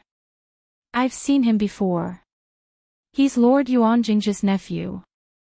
Everyone began to speak. Even though the beast-hunting battalion was filled with fearless thorns, they still couldn't help but suck in a breath of cold air, pity in their eyes. These youths weren't considered much by themselves, but when their backgrounds were added together, they were a formidable strength that no one wanted to provoke. An early-stage nascent soul brat had a conflict with them, how could he end up well? The surrounding discussions and respectful gazes made the few youngsters raise their chins, and they became even more arrogant. One of them said indifferently, Brat, I don't know how you offended Brother Wang. Kneel down and kowtow 10 times, then prepare a table of wine to apologize. I'll give you a chance to reconcile. 10 kowtows, isn't that too little? Steward Wu's son asked loudly. The young men burst into laughter. Wang Yuanan's status was the highest. He didn't say anything, but his eyes were filled with arrogance. Qin Yu's expression was calm. It wasn't that he was suppressing his anger, but that there really wasn't a single ripple in his heart. After experiencing the great competition and the events of the capital city, he had come into contact with the South Shine Nation's old ancestor, a great figure that soared above the highest heavens. Now that he saw these insolent youths, he simply couldn't find any interest in them. Without saying a word, he turned around and left. The laughter behind them stopped abruptly, as if they had been slapped in the face. The atmosphere was filled with awkwardness. The surrounding cultivators' hearts skipped a beat as they thought to themselves that this kid was quite daring. Stop right there. Steward Wu's son's face flushed red. He reached out a hand, making piercing sounds. He wasn't weak at all. Qin Yu didn't turn around. He only stopped and lightly said, This is the beast-hunting battalion. A second before he could grab Ning Qin, his palm was blocked. Wang Yuanan's complexion darkened. Brother Wu, don't be impatient. There will be plenty of chances in the future. Within the battalion, besides a few places, no one was allowed to fight. Otherwise, they would be severely punished. The Lord Commander had always severely punished people for this. Even though they had extraordinary statuses, they still didn't dare to offend him. Everyone could hear the deep meaning behind these words. But Qin Yu lifted his foot and walked away, not pausing at all. There was silence. Everyone could clearly hear another loud slap in the face. Wang Yuanan's complexion became increasingly gloomy. Let's go. The group of young masters of the beast-hunting battalion had ill intentions. The crowd quickly retreated, not wanting to provoke trouble. Faintly, they heard Steward Wu's son say, Brother Wang, don't worry. My father is in charge of logistics. This brat will definitely cry. That's right, Brother Wang's cultivation has made successive breakthroughs in such a short period of time. Once you reach divine soul, this brat will be at your mercy. Don't let him ruin your mood. I'll set up a feast at the inn. Brothers, have a good time and enjoy yourselves. The young masters gradually moved further away. The cultivators that weren't interested in watching the fun dispersed. As they listened to the sounds of their voices, they once again observed a moment of silence for that brat who had just slapped his face. After being targeted by them, he feared his future days would be difficult. Perhaps he would even lose his little life one day. Qin Yu didn't care about what happened just now. He stood at the edge of the beast hunting battalion and looked out through the invisible barrier. The endless sea of clouds was filled with howling heavenly winds. Occasionally, terrifying winds would crash into the barrier, stirring up ripples. Although these ripples seemed ordinary, if a cultivator below divine soul were to fall into them, their fate would be absolutely miserable. Qin Yu calmly looked on. He seemed to hear the howling of heavenly winds in his ears. These were sharp and mournful syllables, but as they fell into Qin Yu's ears, they seemed to carry with them an unknown rhythm. His pupils dilated and he fell into an absent-minded state. After what seemed like a moment of absent-mindedness, Qin Yu's eyes regained focus. It was pitch black outside the barrier and the howling of heavenly winds filled the darkness. His mind was still blurry, but the thick fog had lightened by a great deal. Qin Yu smiled. It seemed he wasn't too far away from making a breakthrough. Coming out today had been the right decision. But this good mood was ruined when he returned to the inn. The women's shouts and giggles were mixed in with the suppressed whispers of several youths. It seemed that the youths had paid a sufficient price to bring a woman out for the night. This was an extremely normal occurrence in the inn. But when both sides met in the hall, the atmosphere instantly turned heavy. Half drunk, Wu Neian was buried in a woman's chest. When he looked up and saw the figure at the entrance, his eyes widened. Fuck, it's you brat. Wang Yuanan was overjoyed. He sighed inwardly. He had actually dared to come here. There were only a few places in the beast hunting battalion where one could fight, and that included the inn. It was normal for men to be jealous. As long as they didn't kill anyone, the most they would have to pay was a small fine. Wu Neian pushed away the woman in his arms and staggered in front of Qin Yu. You bastard, you dare to compete with me for a woman. You are courting death. He slapped him across the face. Wang Yuanan smiled. Although this surname Wu was crude, his mind was quite good. Although this excuse was bad, it was more than enough to beat someone up. The eyes of the surrounding drunken youths flashed. As they glanced at Wang Yuanan's expression, they cursed inwardly. If this surname Wu took the first step and left a favorable impression on Wang Yuanan, then even if they taught this brat a lesson today, the greatest merit would be his. As they were unwilling, they heard a dull bang. It was so deep and heavy that it made their scalps tingle. Several youths looked up to see Wang Neian fly back at an even faster speed. He smashed through the wooden floor of the inn, causing wood to stab into his face. He clutched his stomach and wildly vomited. Filthy blood mixed together. Just looking at it caused a chill to rise from their hearts. As they looked at the calm entrance, as if none of this had anything to do with him, they lost the courage to attack. Wang Yuanan had a dignified expression. After a moment of silence, he stepped forwards. Qin Yu, you injured my friend. You cannot leave today. Although everyone knew that today they were here to take revenge for the Fire Kirin's matter, it was still much better to put on the mantle of standing up for a friend. Qin Yu didn't care about his thoughts at all. He frowned and said, "Don't provoke me." Wang Yuanan smiled. "I'm really curious. What qualifications do you have to remain so calm in front of us?" He shook his head. "Is it because of your late nascent soul cultivation? But in my eyes, you are nothing at all. Bang! A powerful aura broke out from his body, instantly reaching the peak of nascent soul. Wang Yuanan lifted a hand and pressed forwards. Heaven and earth's spiritual strength gathered, condensing into a round seal. The bottom was carved in 4 directions, containing the potential of a round sky and square earth. Lord Yuanjing's secret technique. Several cries of alarm sounded out in the inn. Although no one appeared, it was clear that the conflict here was being noticed. Qin Yu stepped forwards. The ground collapsed and he didn't dodge at all. His body was like a mountain-splitting saber as he cut down at the round seal. There was a loud explosion, causing everyone's ears to ring. The round seal stiffened for a moment before directly collapsing and dissipating. Qin Yu's figure didn't stop. He approached Wang Yuanan and lifted his leg. The air exploded with a crackling sound.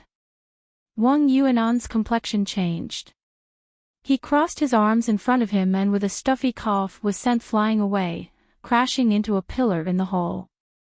The pillar itself was intact, but the jade bottle behind it trembled and shattered. Puff! Wang Yuanan spat out a mouthful of blood.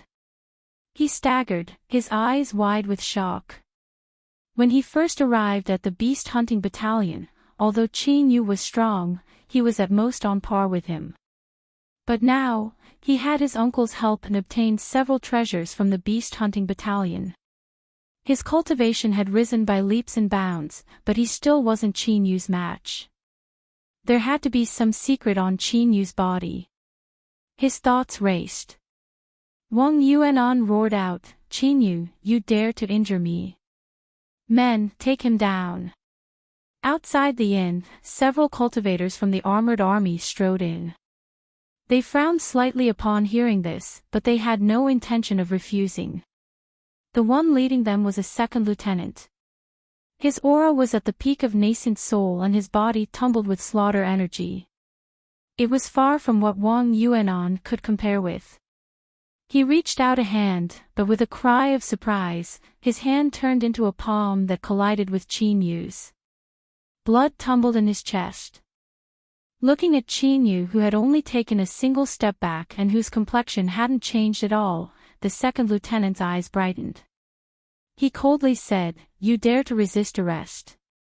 Qin Yu remained expressionless. "Why are you arresting me?" The second lieutenant didn't answer. He lifted a hand and the cultivators behind him raised black crossbows. "Surrender yourself, otherwise I will kill you without mercy." The arrowhead shined with a cold metallic sheen. In particular, the blue spots on the arrowhead left one shuddering. These were the poisoned arrows of the army. The shooting power was astonishing and they could be fired in rapid succession. Moreover, they possessed defensive properties. Even if a divine soul cultivator were to be targeted by several crossbows, they still wouldn't dare to move. Wang Yuanan's eyes flashed with joy. It seemed like he had recklessly mobilized his uncle's guards to capture Qin Yu, but as long as he held Qin Yu in his hands, he could pry open his mouth.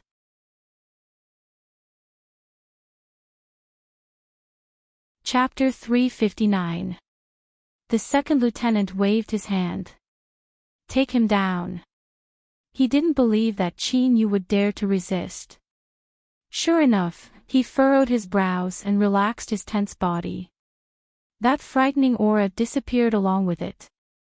The second lieutenant relaxed a little and his complexion darkened. He didn't think that he would actually feel fear towards this boy. He coldly humphed inwardly. The lieutenant had already decided that he would let Qin Yu experience the cruelty of the autumn wind sweeping away the fallen leaves. But before the two guards could approach Qin Yu, they were stopped by the red-dressed Auntie Hong. She smiled, a gentle light in her eyes. "Second Lieutenant Du, why are you so angry that you want to capture someone from our inn?" The lieutenant's eyes revealed a trace of dread. "Auntie Hong, it's not that I want to be insolent in the inn, but this person has injured my family's young nephew. I cannot let him off." Auntie Hong's smile didn't diminish. Second Lieutenant Du, can you really not bend the rules? The lieutenant's complexion changed. He braced himself and said, Auntie Hong, please don't make things difficult for me. Auntie Hong lightly said, Lord Yuan Jingzhe has a high status and I have always admired him. But the cultivators of my inn will not allow themselves to be bullied and humiliated by others. The lieutenant clenched his teeth. This person is a cultivator from the inn. Auntie Hong smiled. I won't lie to Second Lieutenant Du, his words were polite, but the meaning behind his words was as if he was peeling off his face. You don't have the qualifications to make me lie. There's a surveillance camera at the entrance of the inn. We'll know what happened once we pull it out. The second lieutenant's face darkened. Although he was furious, he didn't dare to say anything. The power and background of the inn wasn't something a mere second lieutenant like him could provoke. Now that they were riding a tiger, it was hard for them to get off. If they were really scared off, their master's reputation would be tarnished, and they would be punished. Thinking that this was all because of Wang Yuanan, the second lieutenant's eyes were filled with resentment. Wang Yuanan cursed inwardly. He never thought that something like this would happen, but he didn't dare to do anything at this time. He took a deep breath and cupped his hands together, Auntie Hong. Before he finished speaking, he was interrupted. Auntie Hong lightly said, From now on, Sir Wang's business is not to be accepted. What are you all standing around for? Go back and greet the guests. The woman who had promised to be taken away obediently lowered her head and turned to leave. Auntie Hong turned. Let's go. Qin Yu rubbed his nose. He thought that this slap wasn't bad at all.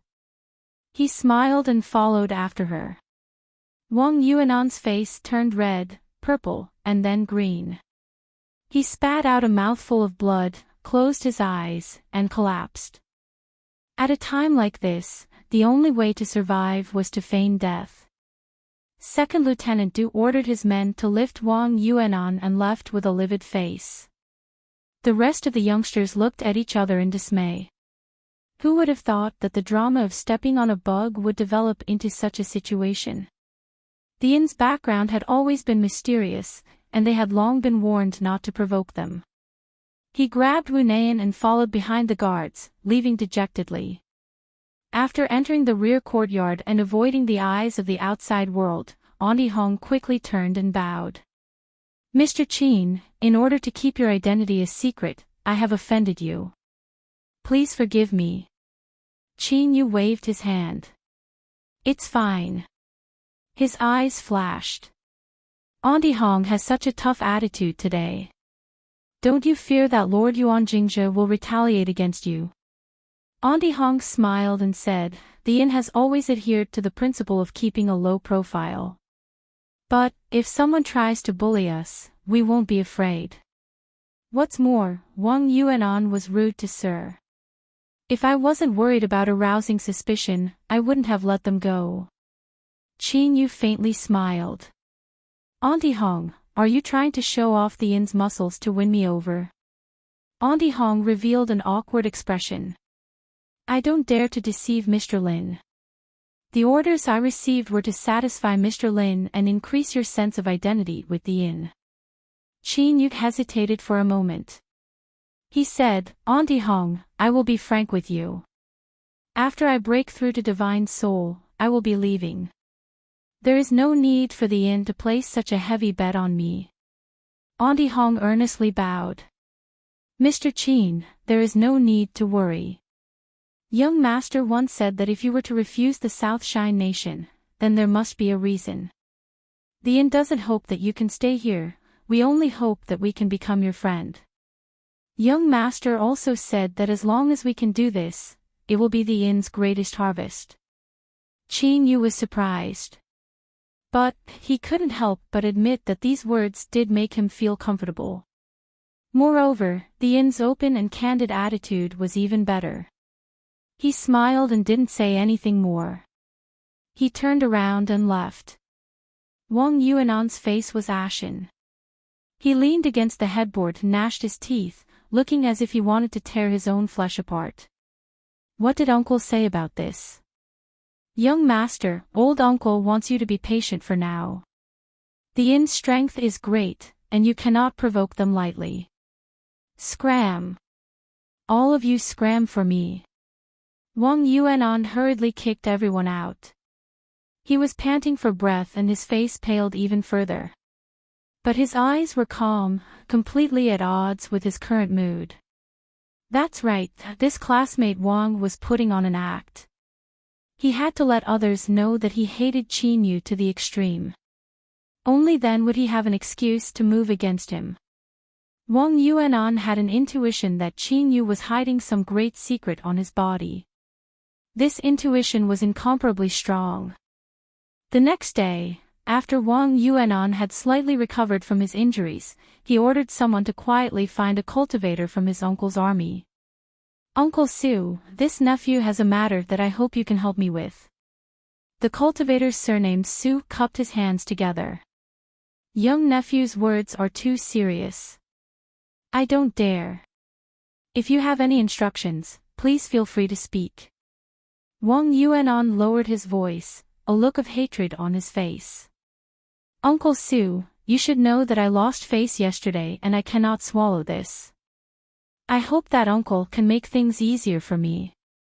The cultivator's surname Su revealed an awkward expression.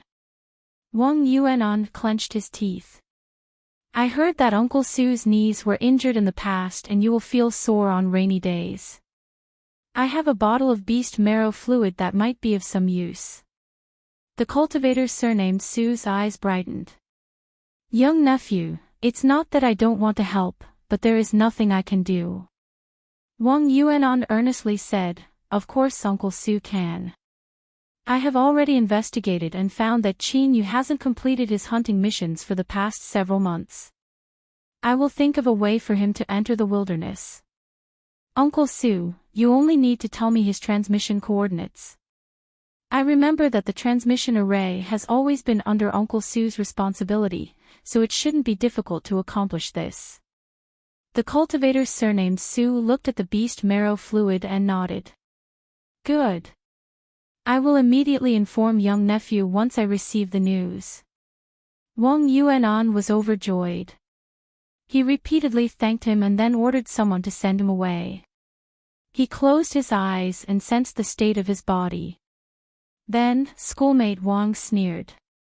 After several more days, once his injuries were healed, that would be the time to make his move. Qin Yu, I'll let you be smug for a few more days. Wang Yuanan thought he had done everything appropriately. But, he didn't know that after the cultivator's surname Su left, he soon appeared in Yuan Jingzhe's office. He took out the beast marrow fluid and placed it on the table. Then, he stated everything he had agreed to without reservation. Yuan Jingzhe glanced at him. Brother Su, do you think I spoil Yuanan too much? The cultivator's surname Su cupped his hands together. I don't dare. It's just that the inn is an extraordinary place. It wouldn't be wise for my lord to offend them. Yuan Jingzhe smiled. I understand what Brother Su is saying, but I have my own reasons. The cultivator's surname Su's complexion changed. Yuan Jingzhe revealed a helpless smile. The inn has been in the limelight recently and their influence has expanded too quickly. They have already touched upon the interests of many people. In the past, I borrowed their hands to climb to my current position, so I must repay them now. The cultivator's surname Su said, I was negligent. Yuan Jingzhe stood up and stood in front of the window. He looked out through the glass. Brother Su, I fear that child Yuanan has taken a liking to the secrets of this junior Qin Yu. For him to reach the peak of nascent soul in such a short period of time is indeed extraordinary. That child is likely worried that I will also see this and try to snatch away the fat meat in his mouth. But, I'm not angry. In this world, only those with deeper thoughts can live longer. Yuanan has done well. It's just that even though he thinks he's smart, there are some things he might not be able to handle properly. I'll have to trouble Brother Sue to help him in secret so that he doesn't stir up any trouble. The cultivator surnamed Sue respectfully bowed. I will excuse myself.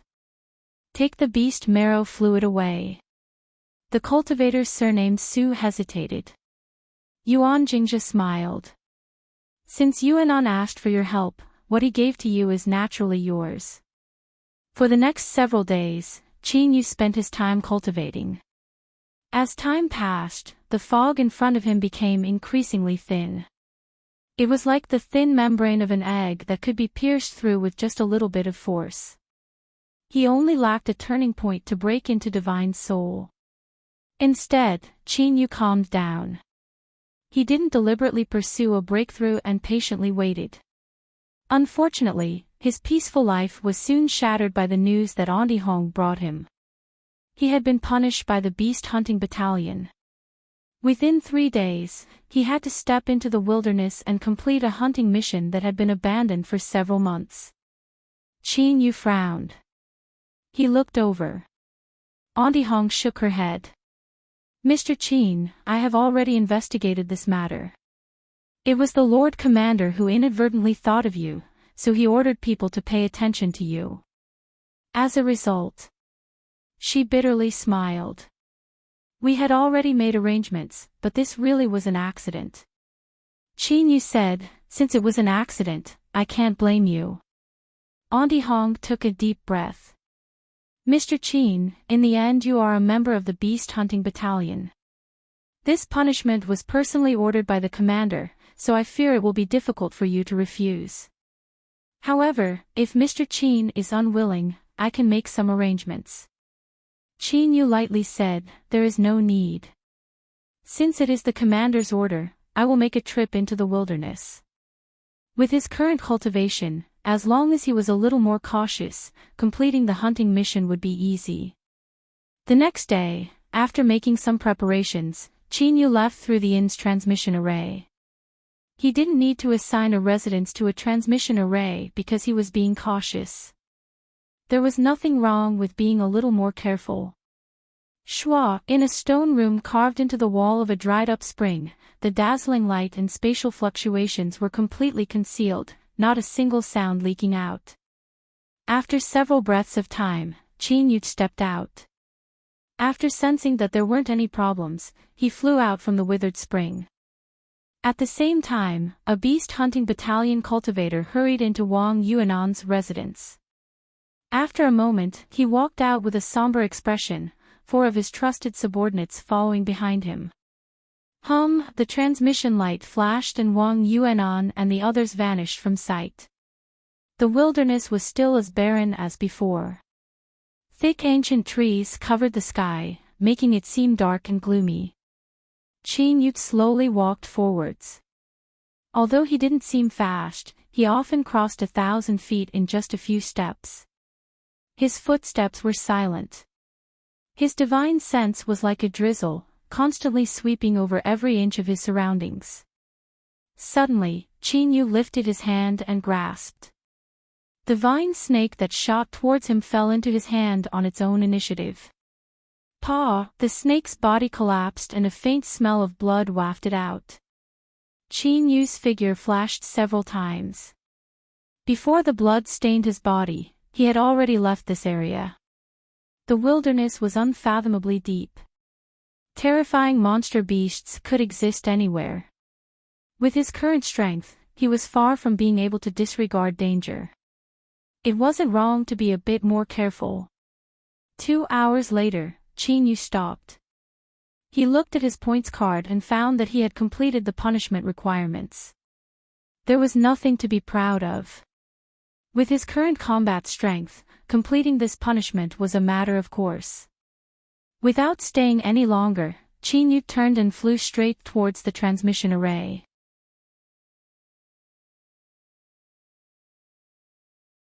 Chapter 360. Paw. Paw. Paw. Wang Yuanan clapped his hands. Qin Yu, I never thought you would be so vigilant. Before he finished speaking, he raised his hand and something exploded in the air. A foul black gas covered Qin Yu. With a loud shout, 4 beams of saber light appeared, sealing off all angles. They were ruthless and brutal to the extreme. They didn't hold anything back. Even if they were severely wounded or even killed by the counterattack, they still wanted to cut down Qin Yu on the spot. With such ruthless methods, even a divine soul realm cultivator wouldn't be able to escape unscathed. Moreover, once a saber cut through flesh and blood, the poison on the saber would be fatal. Wang Yuanan shot up into the skies. A pitch-black spear appeared in his hands. The spear point glowed with a blood-red light, its demonic nature soaring to the heavens. Like this, even if Qin Yu had a method to escape, he would still have to face a fatal strike after using the 4 saber strikes. Bang! The 4 beams of saber light collapsed without warning. The 4 saber-wielding cultivators cried out pitifully as their bodies were instantly torn apart.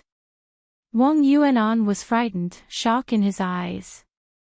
The foul black gas parted and Qin Yu walked out without expression. His black robes didn't have a single wrinkle. Ah! With a loud shout, the black spear shot out, the spear point glowing with a blood-red light. With a single strike, Wang Yuanan turned and fled. To instantly kill 4 of his trusted subordinates, Qin Yu's strength far surpassed his expectations. Damn!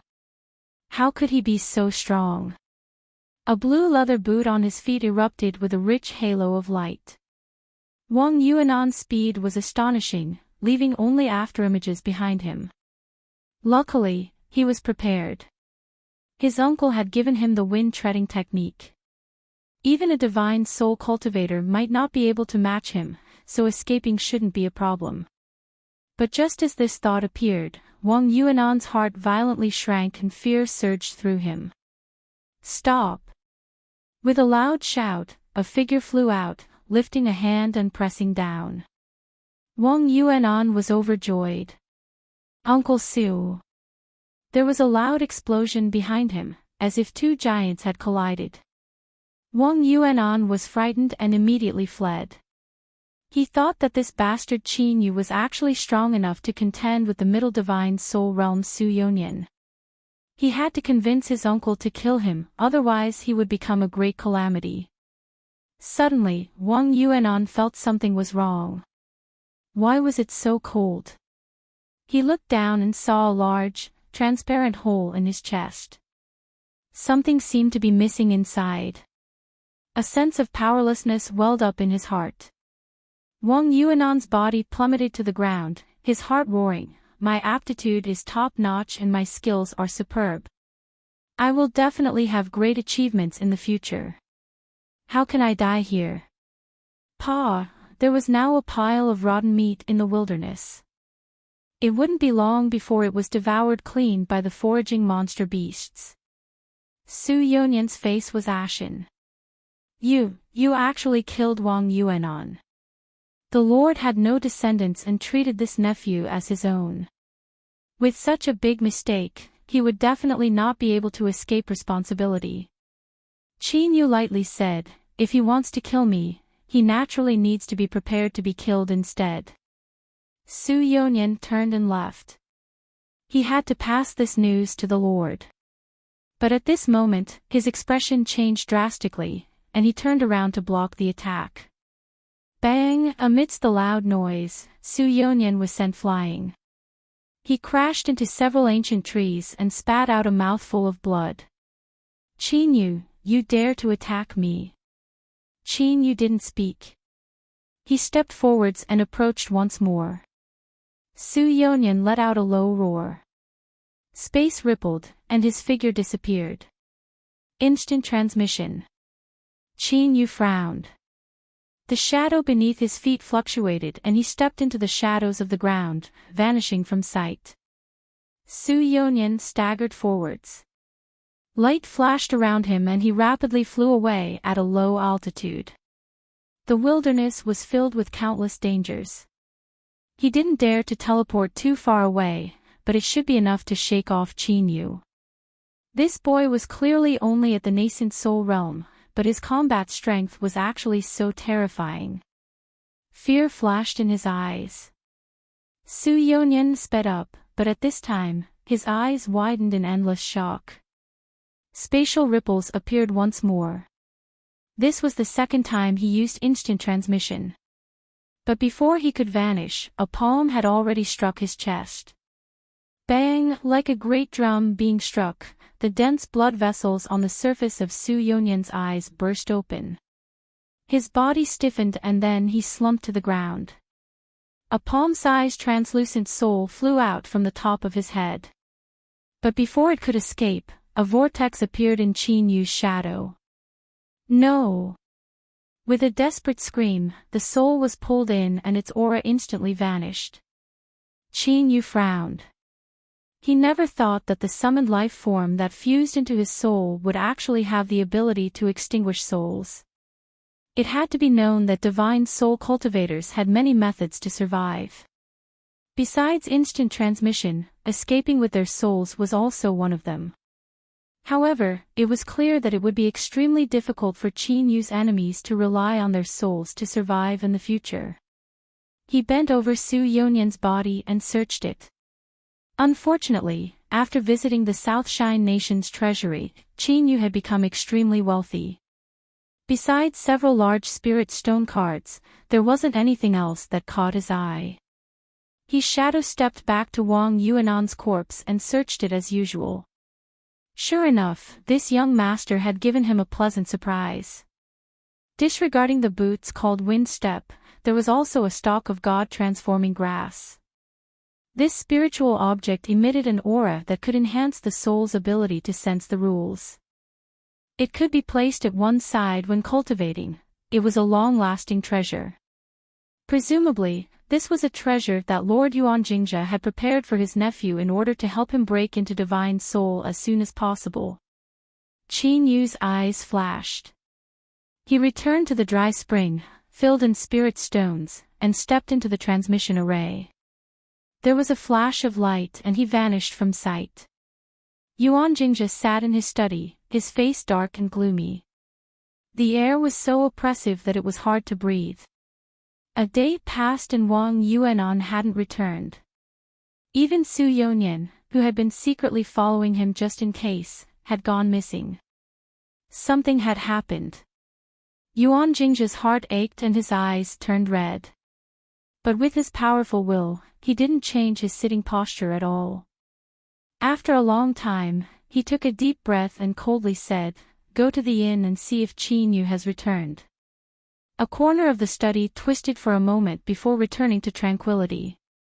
A moment later, a respectful voice sounded out, "My lord, Qin Yu has returned." Yuanjingzhe closed his eyes in meditation. He nodded, indicating that he understood. After an unknown period of time, he let out a breath and opened his eyes. He stood up and walked out. When he stepped out of the study, the large mahogany chair he sat on shattered without warning. Every piece fell to the ground without making a sound as they shattered into countless pieces of powder. Soon, Auntie Hong sat in a soft sedan and arrived at the commander's territory. As if they already knew this, the guards inspected her and respectfully let her pass. 4 hours later, Auntie Hong walked out from the door with an icy cold expression. She bent down and sat down in the sedan. She couldn't help but rub her eyebrows, a look of weariness on her face. Luckily, Mr. Qin had returned and informed her of what had happened. If she hadn't been prepared, it would have been difficult to deal with Yuanjingzhe today. It seemed that the rumors were likely true. Wang Yuanan was the incestuous son of him and his little sister, otherwise why would he place such importance on him? After returning to the inn, Auntie Hong knocked on the door to Qin Yu's courtyard. After taking a seat, she respectfully said, "Mr. Qin, the matter has been handled. With the commander suppressing it, Yuanjingzhe won't dare to casually attack. But to ensure your safety, it is best if you don't go out for the next period of time." Qin Yu nodded. "I understand." I'll have to trouble Auntie Hong. Auntie Hong repeatedly said that she wouldn't dare. She bowed and bid her farewells once more. Qin Yu sent her out and returned to the quiet room. The young maid was boiling water for tea. She wanted to say something but hesitated. Mr. Qin, I heard the miss say that Yuan Jingzhe is a patient person and his methods are ruthless. He isn't someone to be provoked. Qin Yu smiled. He's already been killed, so it's useless to say such things. The young maid puffed up her cheeks. She asked, why couldn't you bear it for a bit?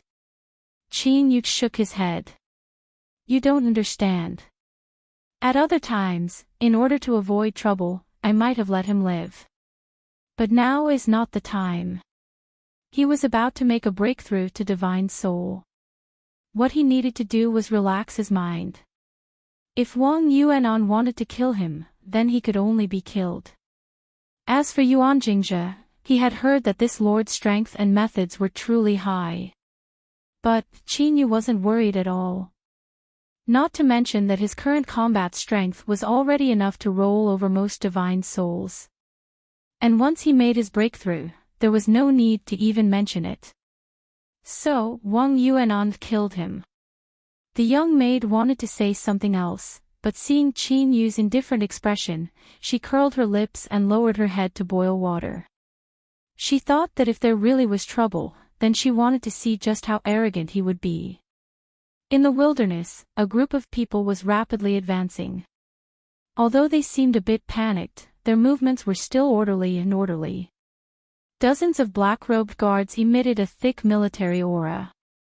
The one leading them was a tall and sturdy man. His chest had been severely wounded, but his face was like stone, without the least bit of pain.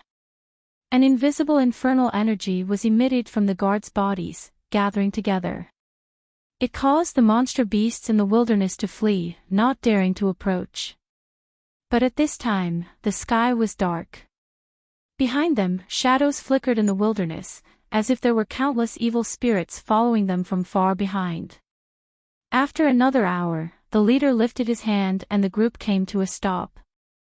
Without needing any orders, the guards automatically spread out, forming a simple defensive formation.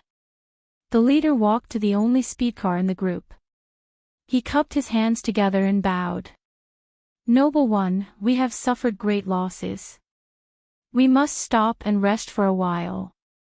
The window rolled down a bit and a gentle woman's voice sounded out. I do not understand these matters. Captain Stone, you can decide for yourself. She paused for a moment and then continued, all the way here, it was all thanks to Captain Stone's protection. Once we return home, I will definitely repay you. Captain Stone respectfully said, this is my duty. Noble one is too serious. He turned and left. The group immediately reorganized. Dozens of guards rested in batches, tending to their wounds. The air was thick with the smell of blood. Captain Stone allowed his subordinates to help him clean up his wounds. His chest was torn open and the edges were blue and purple, making him look extremely fierce.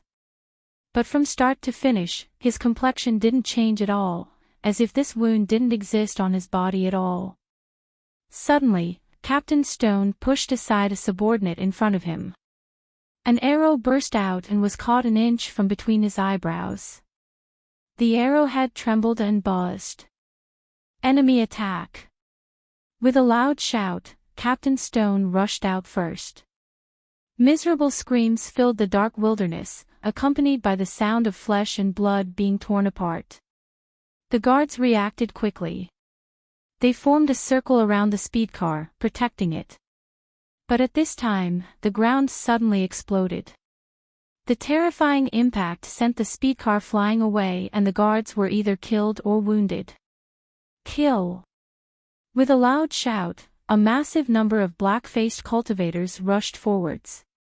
Whenever they encountered an injured guard, they would finish them off. Protect the noble one. The guards that could still fight jumped up and began to fight with the enemy. There was a terrifying explosion in the darkness. Several ancient trees were uprooted and Captain Stone was sent flying backwards. The wound on his chest had split open and his face was pale. But his opponent was in an even worse state. He spat out several mouthfuls of blood and slumped to the ground. Captain Stone fell beside the speedcar. It had clearly been specially reinforced. Even though it had been sent tumbling to the ground by the explosion, there were only a few more cracks in the glass. Noble one, the enemy is too strong. I will help you kill our way out. The door was pushed open from the inside but was blocked by the dirt. Captain Stone grabbed the door and pulled, causing the two women to tumble together. Captain Stone hurriedly said, "Noble one, please forgive me." The green-clothed maid hugged the woman in her arms. "Noble one is injured, hurry and save her."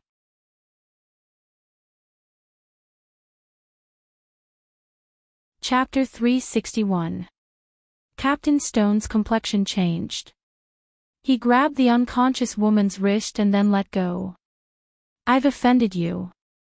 The noble one's condition isn't too good. She must be treated immediately. Let's leave here first. You support the noble one and follow behind me." Picking up a long sword, Captain Stone strode forwards. His wrist waved, sword energy crisscrossing as he cut out a bloody path. The remaining guards saw through their leader's intentions. They roared out loud, disregarding their own deaths as they entangled their opponents. Captain Stone strode forwards. The maid supported the noble one as she staggered behind. The sounds of fighting gradually faded away and the skies turned dark. The wilderness is too dangerous at night. The noble one also needs treatment. Let's stop here. Several sword strikes cut apart the thorns blocking the way. Captain Stone entered the cave first and soon came back out. "It's safe. Help the noble one in." He stayed outside and erased the traces of the sword strikes. Then, he laid down an aura-isolating arrayed disc and turned to enter the cave. The maid took out a night pearl and skillfully placed it in a groove in the cave. The darkness was immediately expelled. "Captain Stone, hurry and save the noble one." Her face paled and her voice trembled with fear. Captain Stone nodded. He half-knelt beside the noble one and grabbed her hand. "Miss, I need some clean water to wash myself. Hurry and prepare it." "Okay." The maid flipped her hand and took out a blue jade basin as well as a large bucket of sealed spring water. She tore open the seal and poured the water into the basin. Puff! There was a dull thud, grating to the ears in the sealed cave. The maid's hand shook and the spring water fell to the ground. Her eyes widened in panic. She watched as Captain Stone slowly pulled out a blood-stained sword, her body shaking. Captain Stone turned, his expression still cold and callous. "You are a loyal servant. Follow the noble one to the Yellow Springs and continue to serve her." As he spoke, he stepped forwards and thrust out his sword. But at this time, a strange expression appeared on Captain Stone's face. He stared at the maid for a long time and slowly said, "It's you." The maid's complexion was still pale, but the fear in her eyes had disappeared. She revealed a look of disgust.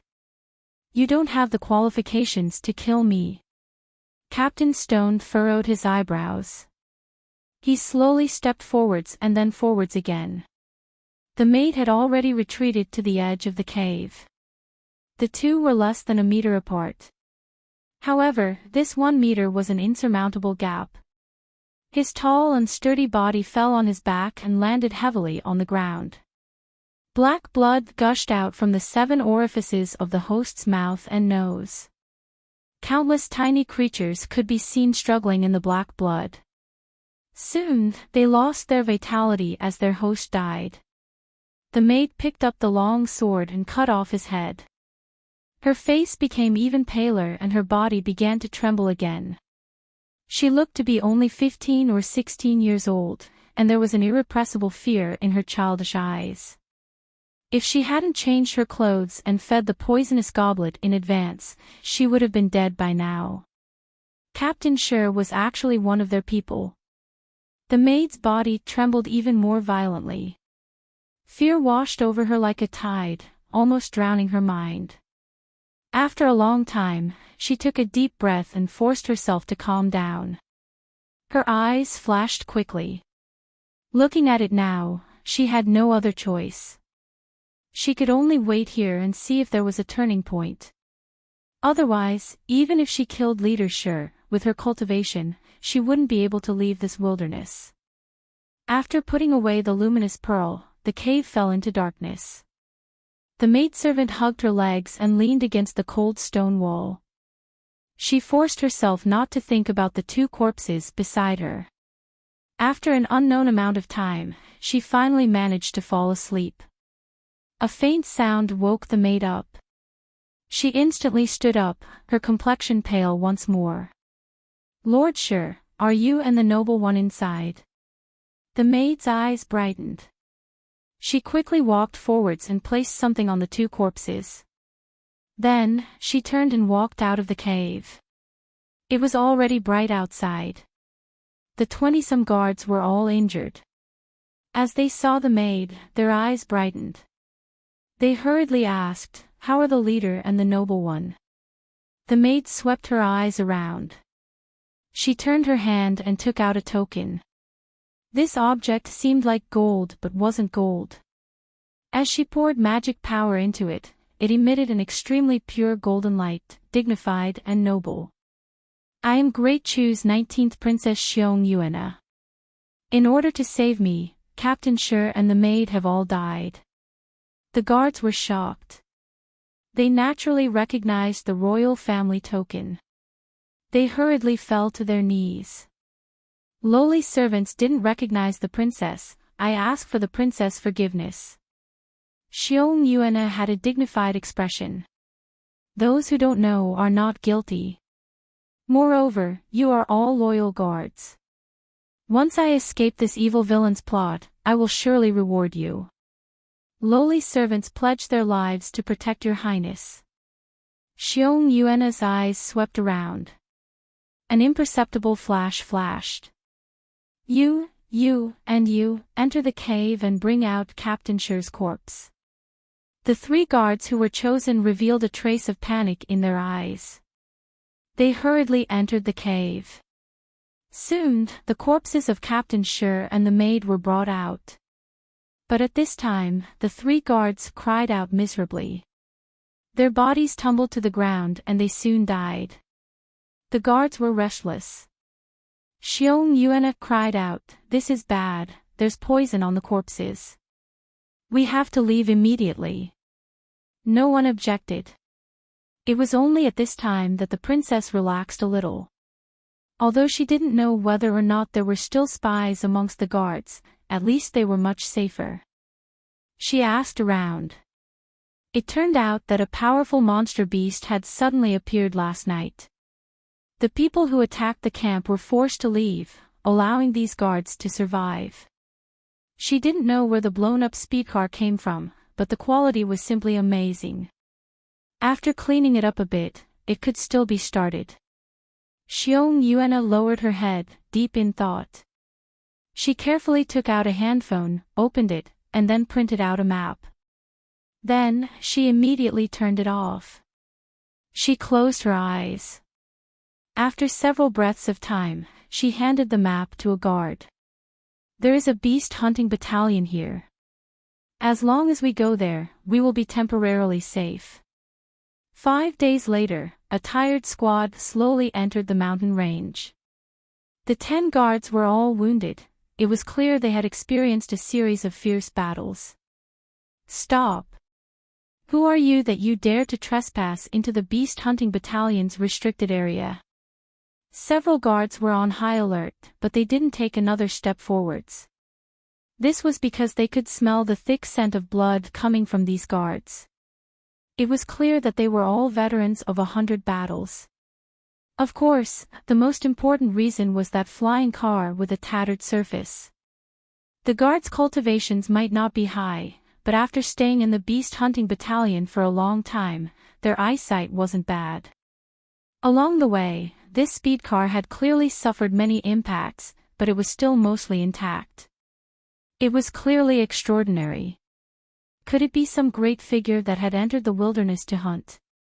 As the guards were thinking this, the door to the car opened from the inside and a dazzling woman stepped out. She wore a long and luxurious dress. The hem of her skirt was embroidered with auspicious clouds, and every line emitted formidable fluctuations of strength. Between her dark hair, there were only 3 or 4 hairpins. Beneath the sunlight, they shimmered with a divine light. Besides dazzling, the guards really didn't know how to describe her. A moment later, the Lord Commander arrived at the transmission mountain. After verifying the token, he respectfully said, "Honored guest, I ask you and your guards to enter the camp to rest." Qin Yu had gone into seclusion in search of a turning point for a breakthrough, but he didn't know that a great trouble had already entered the beast hunting battalion. After settling down the Great Chu's 19th princess, the Lord Commander returned to his study. He wiped his face with a hot towel and sat down, a bit tired. Su Jiao put away the towel. She had a worried expression. "My lord, this matter isn't simple. The Great Chu Empire dominated the south and its territory occupied nearly a quarter of the 7 great empires. Its strength was unrivaled under the heavens, and it could be said that it was the strongest in the world. The immortal sects and demonic path, what sort of influences were they? Even they had to make concessions in front of the Great Chu Empire, otherwise it would be difficult to spread their teachings. Such a princess had a status that was far more honored than the monarchs of some small countries. But it was clear that the princess who entered the camp today was being hunted down. Saying that she had been attacked by monster beasts was nothing more than a cover-up. The injuries of the guards and the marks left behind by the speed car were clearly the work of cultivators. The dignified Great Chu princess was being hunted down, and yet the princess herself wanted to cover it up. The profound meaning behind this was enough to make one shudder. The Lord Commander bitterly smiled. "Brother Su, you and I both know that this is an unexpected disaster." He paused for a moment and then said, "People will die." Su Jiao was deeply worried. "My lord, since Her Highness is concealing this matter, we can only pretend that we don't know and send them away as soon as possible. I fear that Her Highness won't leave so easily. Agree to all conditions." Su Jiao said in a low voice, "I believe that Her Highness won't force us into a desperate situation, otherwise it will be easy for something to happen." The Lord Commander faintly smiled. "Brother Su, you have quite the evil spirit. The South Shine Nation is a vassal state of the Great Chu, so how could you or I dare to move against Her Highness?" Su Jiao relaxed a little and became even calmer. "We naturally wouldn't dare to move against Her Highness, but if we can't provoke them we can always hide. I don't think that Her Highness would want to see such a result. I'm lucky that Brother Su is here to help me solve this problem. My lord has a good plan, there is no need for me to solve it." The next day, the Lord Commander requested an audience with Her Highness. After a moment, he left and summoned all the high-level figures of the Beast Hunting Battalion for an emergency meeting. "Everyone, I have already ordered that Her Highness' status be sealed up. I hope that no one will casually reveal it to avoid trouble." The Lord Commander swept his eyes around.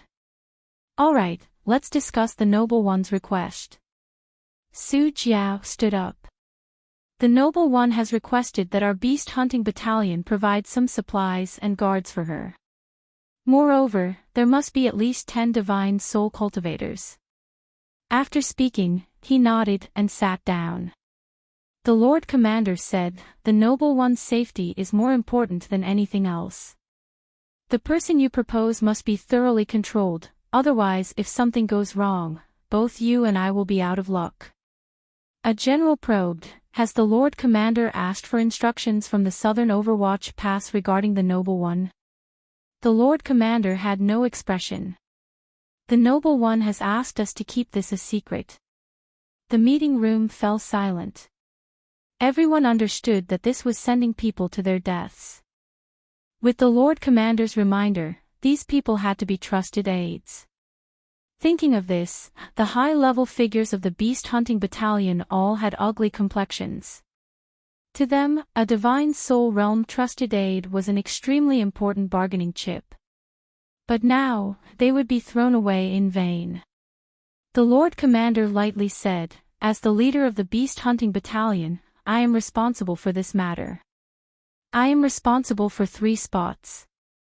With these words, the atmosphere relaxed. There were still 7 spots left. Everyone only needed to send out 1 person to make up for it. An hour later, the list of 10 divine souls appeared and the high-level figures hurried away. Following this, there were still many matters to be arranged. For instance, having subordinates willingly die.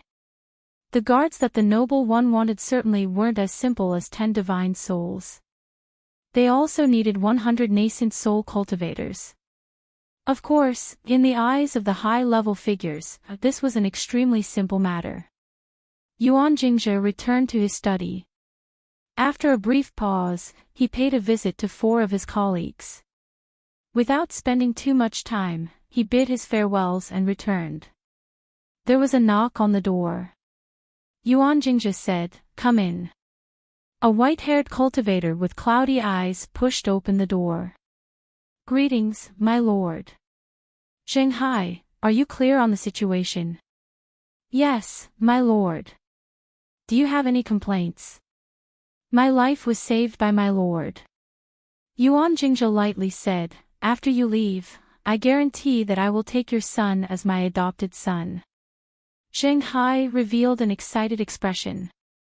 He fell to his knees. "Thank you, my lord." A cold light flashed in Yuan Jingzhe's eyes. "Among the guards, there is a person named Xin Yu. I want you to personally kill him."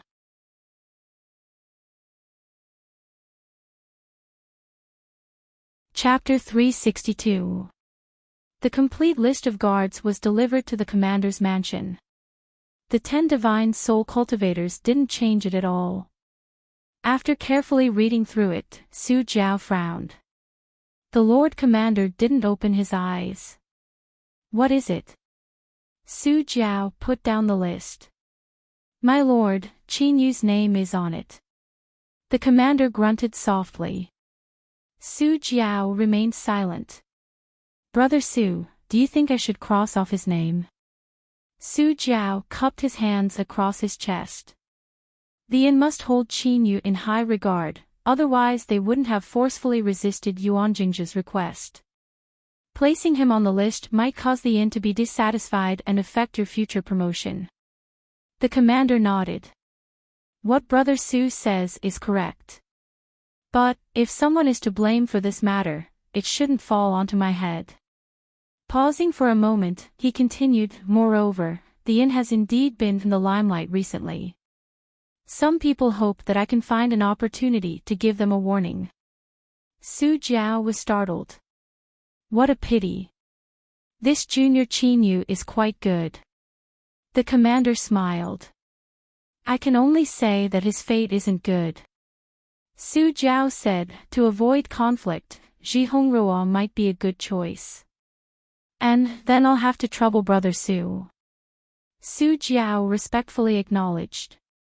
An hour later, Auntie Hong gave some instructions and stepped into the transmission array, vanishing from sight.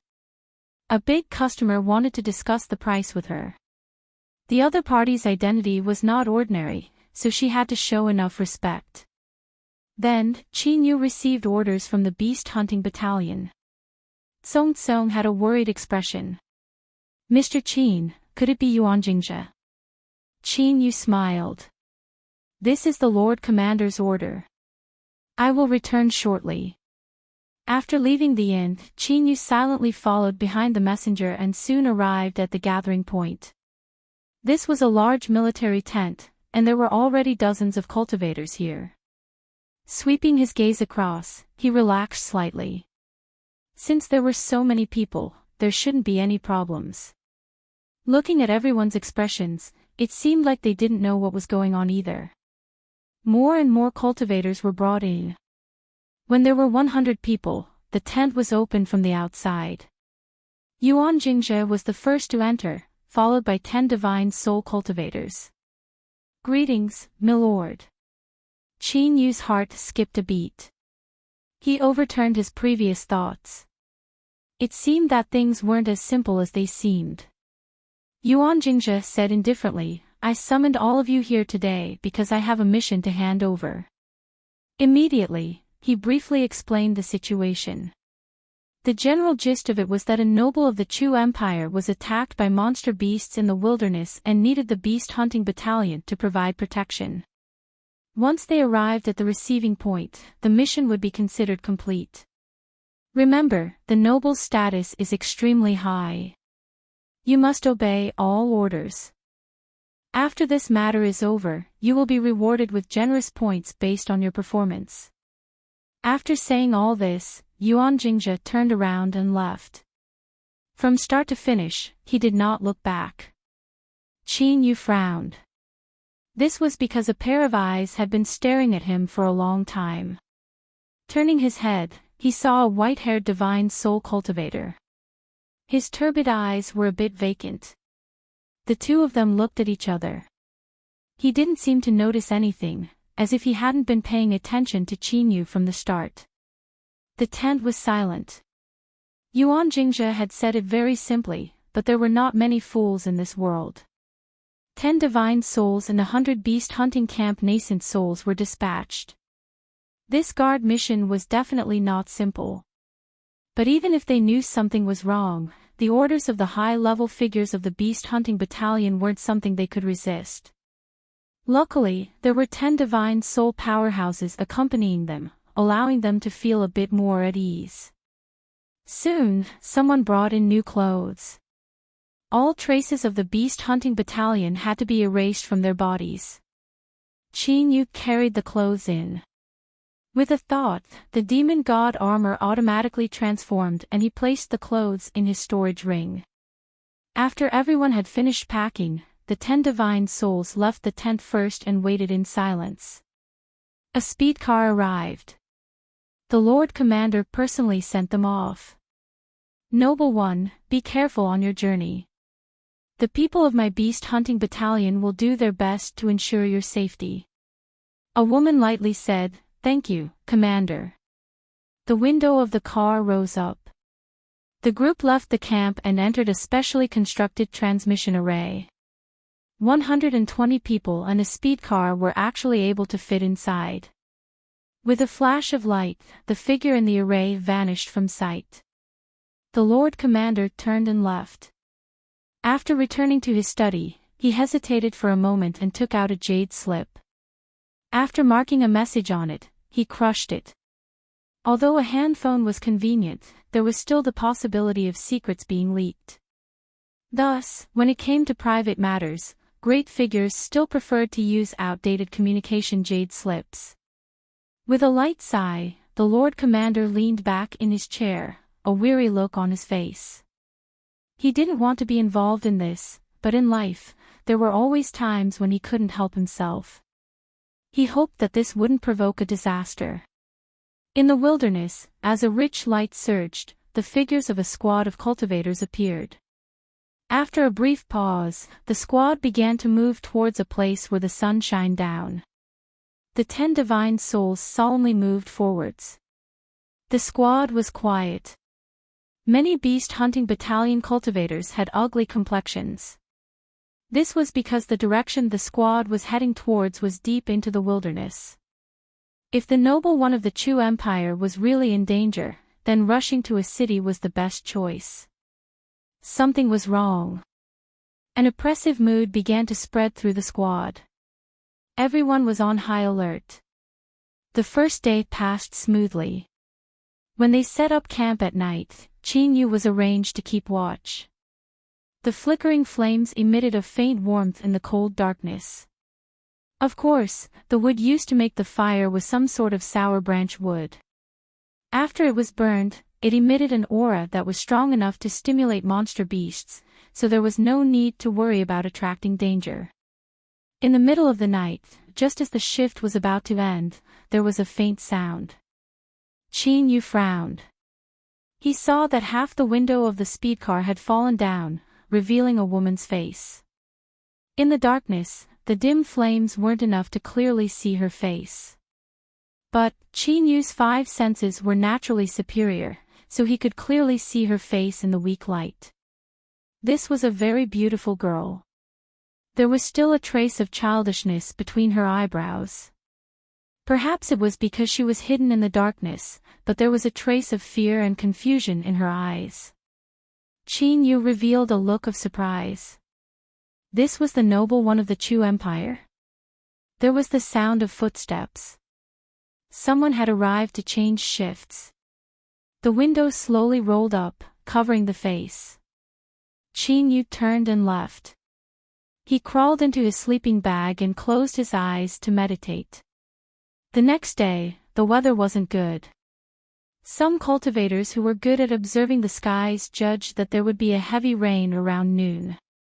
Not only was there no worry, but there was even a bit of joy on their faces. This was because the rain would completely erase all traces and smells they left behind. And as expected, at noon, the rain began to pour down.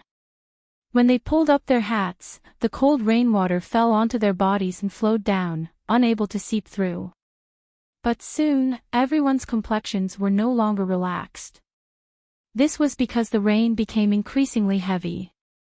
It was like a heavenly river had opened up, crashing down on them. The curtain of rain formed a waterfall, blocking out all sight. All they could see was a vast expanse of white. Qin Yu frowned. He looked up with some difficulty and saw a figure approaching from his left. Looking at their robes, they were clearly of a higher grade. The edges of their hats revealed a bit of white hair, causing him to narrow his eyes. He slowed down a bit. Soon, the 2 of them fell behind the group, one in front and one behind. The divine soul cultivators responsible for supervising the group and preventing anyone from escaping didn't seem to see this at all. They flew to the front of the group. Thus, between the endless curtain of water, there were only 2 people left. Qin Yu stopped. He turned around, Yuan Jingzhe. There was a bit of surprise in his cloudy eyes. You seem to be very confident. Qin Yu lightly said, you should know that divine soul cultivators aren't unkillable to me. Shanghai smiled. But I still came. He reached out a hand, allowing the rain to soak his palm. What a good rain. Before his voice fell, Shanghai stepped forwards. The curtain of rain for 1,000 feet around him instantly froze. His figure vanished. In the next moment, he emerged from the rain and lifted a hand. Qin Yu's pupils shrank. He raised his palm to block. His arm shook and the ground beneath his feet shattered. The raindrops around the 2 of them instantly exploded to pieces, condensing into a fine mist. Shanghai revealed a look of praise. No wonder Su Yonyan died under your hands. Who would have thought that a nascent soul like you would have such formidable combat strength? If we were to fight face to face, I might not be your match. But there is heavy rain today, and my strength is related to this rain. Before his voice fell, Shanghai vanished. Qin Yu stepped forwards, barely avoiding the attack by a hair's breadth. Shanghai had a calm expression. It's useless. The curtain of rain is my world. Where can you run to? He stepped out from the curtain of rain and brought his palm down again. Qin Yu didn't dodge at all. He met it with a fist. Shanghai's eyes brightened. He placed his palm on Qin Yu's chest and at the same time punched him. Bang! Within a radius of 500 feet, all the raindrops instantly shattered. Shanghai's complexion paled, but he actually smiled. You want to trade injury for injury? You won't be able to. Blood dripped from the corners of Qin Yu's lips. The might of a divine soul palm wasn't easy to bear. But at this time, his complexion didn't change at all. He lightly said, "What I want to trade for is my life." Shanghai furrowed his eyebrows. His figure instantly turned ethereal, wanting to blend into the curtain of rain. But the two of them were too close. Just as his figure was about to fade away, a translucent finger flew out from between Qin Yu's eyebrows and sank into his body. Thou art, boundless blue finger. Shanghai's body shook. His eyes widened in shock.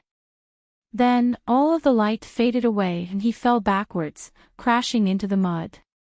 I'll trade my injury for your life. The curtain of rain within 1,000 feet began to flow once more. However, as the rumbling sound of rushing water entered Qin Yu's ears, his complexion changed. Without hesitation, he took a step forwards and his figure exploded outwards. He didn't run away, but caught up to the group and approached the speed car. Several divine soul cultivators looked over, shock in their eyes. But they didn't have time to think about this. This was because the raindrops falling from the skies suddenly stretched out, turning into transparent water swords. A rain of swords fell from the skies. This was not a beautiful song, but a prelude to harvesting lives. With panicked roars, boundless fluctuations of magic power erupted, shattering the water swords to pieces. But the rain fell endlessly from the skies. Finally, some people couldn't withstand it. The rain swords pierced through their heads, causing blood to gush out. Once death began, it was impossible to stop. The 100 beast hunting battalion nascent soul cultivators were rapidly being reduced. And at this time, the person who attacked hadn't even appeared. Controlling the rules. A divine soul cultivator paled. This was the might of a blue sea. Moreover, to have the ability to change the rules in such a large area, it was likely someone at the revered realm. Against such a terrifying existence, no matter how many divine soul cultivators there were, they would only be sending themselves to death. Protect the noble one. Hurry and run. The group instantly accelerated. No one cared about those that fell down. They could only pray that this formidable existence wouldn't directly attack because of his status. If so, then when they rushed through this curtain of rain, perhaps they would have a slim chance of survival. Qin Yu rushed forwards. The power of the 5 elements surged around him, shattering all the approaching water swords as he followed closely behind the speed car. The terrifying powerhouse that brought down the curtain of rain was targeting the noble one in the speed car. But at the same time, the noble one also had the strongest life-saving methods.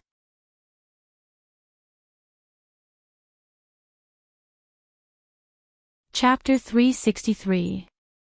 Heavy rain poured down and black clouds covered the sky.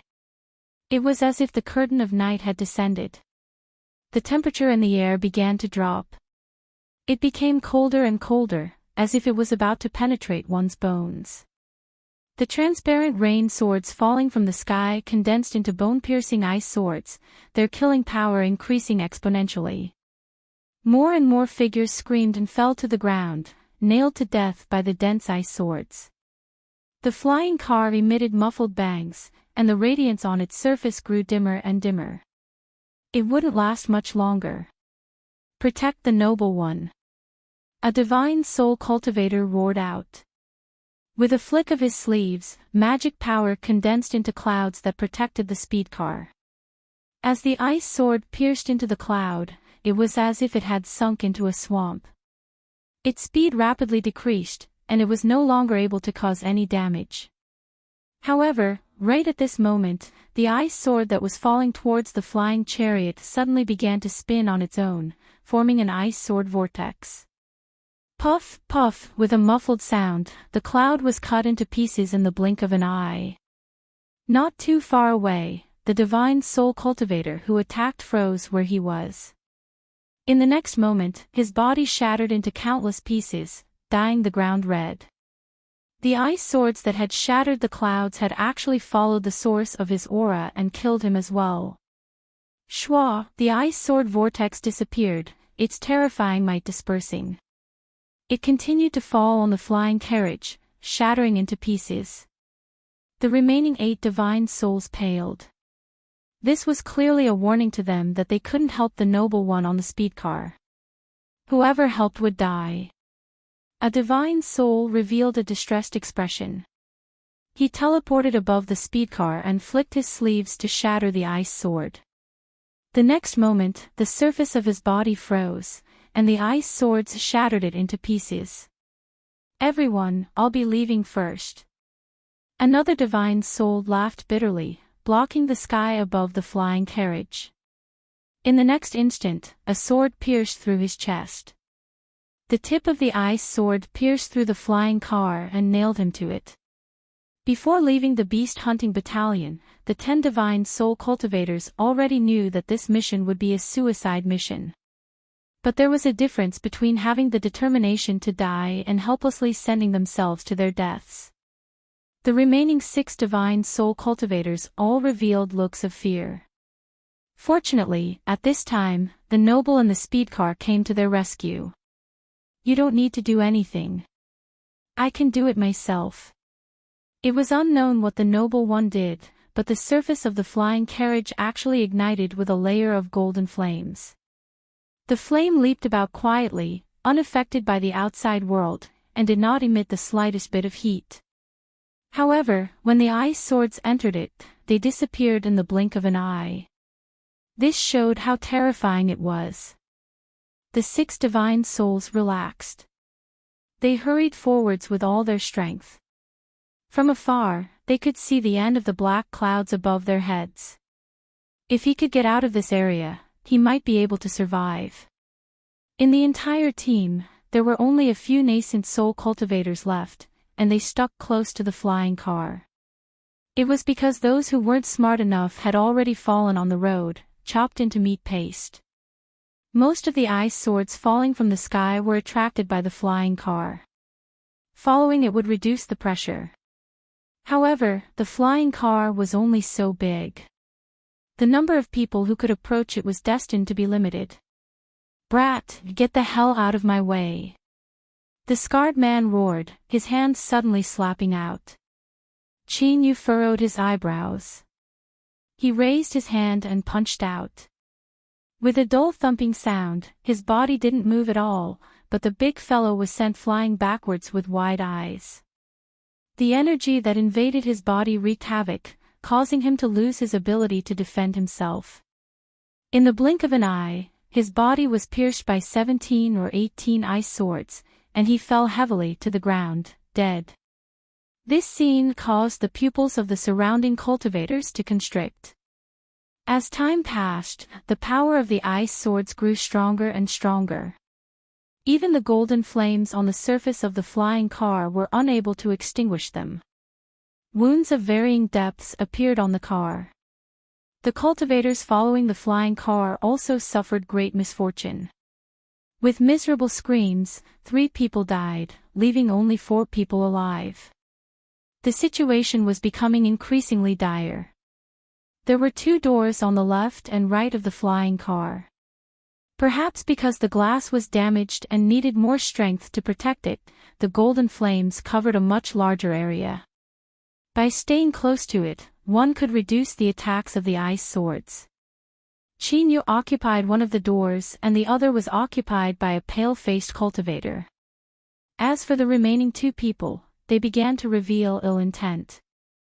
Because they had sent the scarred man to his death with a single punch, their eyes fell on the pale-faced cultivator first. One of them suddenly attacked. He punched out and 9 fist phantoms appeared.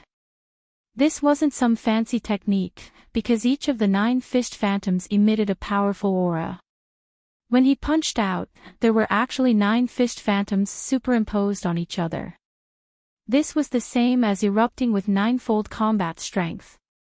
The pale-faced cultivator's eyes flashed open. What was different from his pale face was that his eyes were exceptionally bright, like stars in the clear winter sky. The 9 fist phantoms didn't have time to erupt. They gently trembled and then vanished like an illusion. Pa, the cultivator who attacked, fell backwards. He was stabbed by the ice swords until he looked like a hedgehog.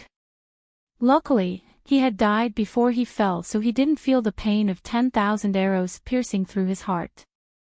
His body shivered and his complexion paled even further. But his eyes brightened. He glanced at the other cultivator and then slowly closed his eyes. Cold sweat soaked his robes. The person who hadn't attacked first had a look of joy on his face. Luckily, he had waited patiently, otherwise he would have died already. This person was far too terrifying. He actually grasped the killing power of the soul. He absolutely couldn't be provoked. That left only Chinyu. He clenched his teeth and took a step forwards. Magic power erupted from his body. Chinyu flicked his sleeves. All of the ice swords within 1,000 feet were instantly turned to powder. The cultivator stiffened. He had galvanized his strongest magic power, but it was like he had been struck in the head and most of it scattered. With a stuffy cough, blood gushed out from his nose and mouth. He had actually been injured by the vibrations of magic power and was instantly killed by the ice swords. On the other door, the pale-faced cultivator opened his eyes, a deep dread in them. But Chinyu didn't even look at him. He continued on his way. This person naturally didn't dare to provoke him. Beyond the black clouds, atop an ancient tree that supported the heavens, a blue-clothed cultivator stood with his hands crossed behind his back. The space in front of him twisted, covering his face so that others couldn't see him clearly. "Revered Rain, they are about to escape," the black-clothed cultivator said with a frown. There was a hint of arrogance in his eyes. It was clear his status wasn't ordinary. Revered Rain lightly said, "I have already attacked. Since she hasn't died, that is her luck." The black-clothed cultivator anxiously said, "Revered Rain, you have already received the reward, so how can you go back on your word?" Revered Rain chuckled. "I only promised to help, but I never said I would kill her. So, this is an offense against me." Another person hurriedly said, "Revered Rain, please show mercy." Puff, the black-clothed cultivator's head exploded.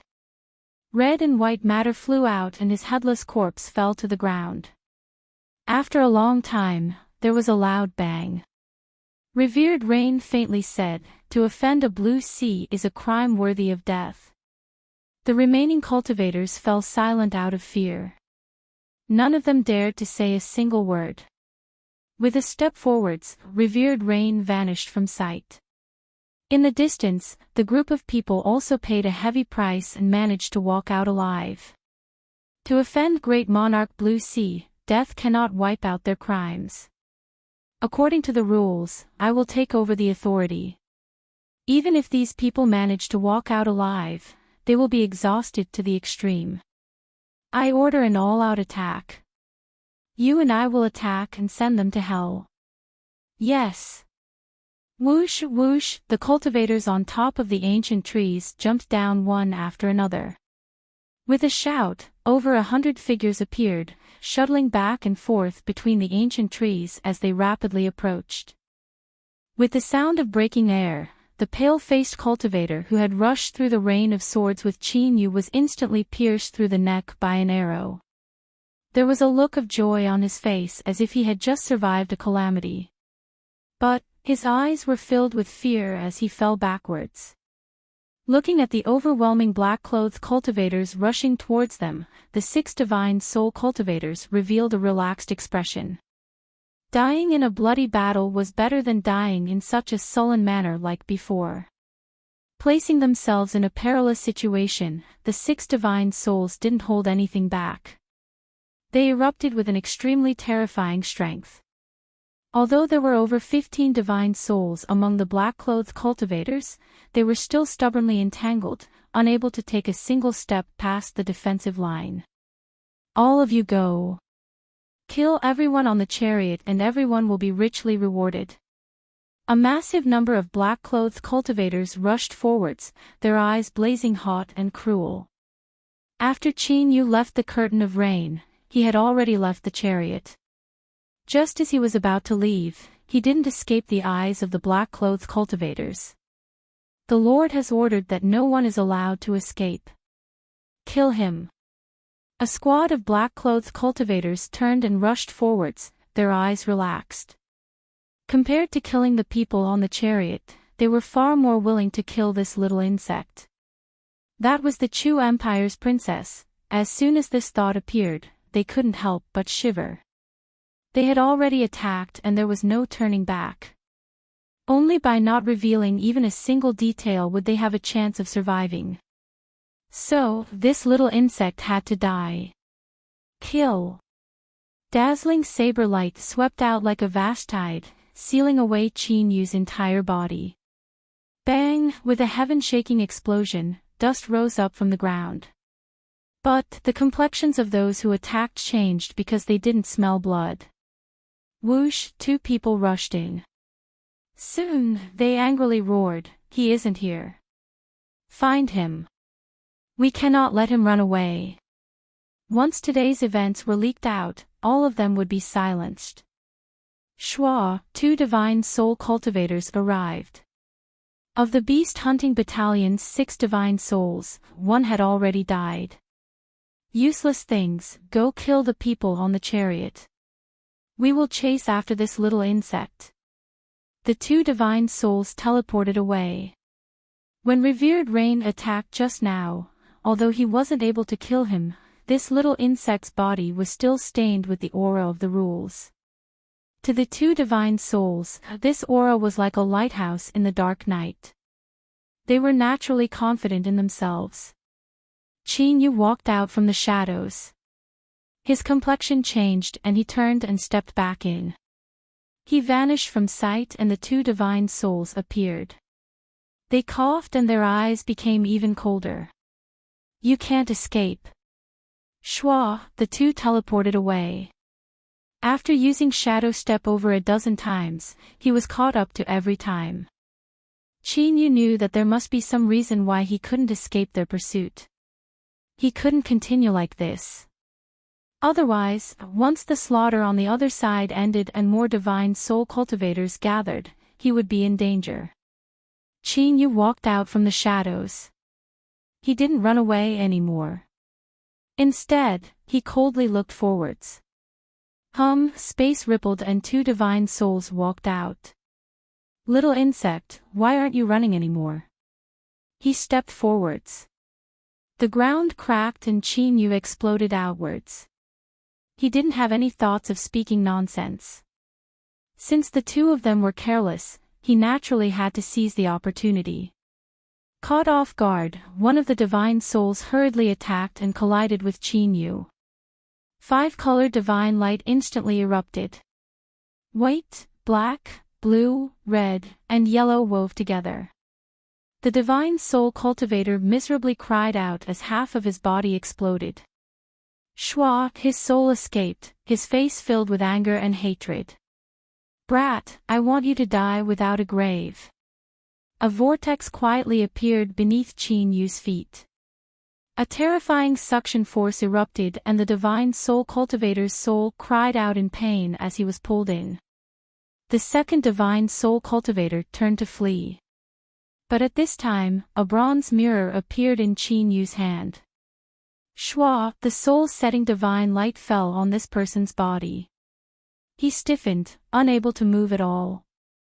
Qin Yu flew forwards and smashed apart this person's head with a palm. The shadow vortex swallowed up the soul as usual. In several breaths of time, the 2 divine soul cultivators died on the spot, their bodies and souls destroyed. You're tuning into the LoveLore Library YouTube channel. We're so grateful for your support and don't forget to subscribe to join us on this incredible journey through captivating stories. Your generosity through donations truly makes a world of difference, as it's the primary source of revenue that allows me to expand and enhance this channel for you. Thank you from the bottom of my heart for being a part of this adventure.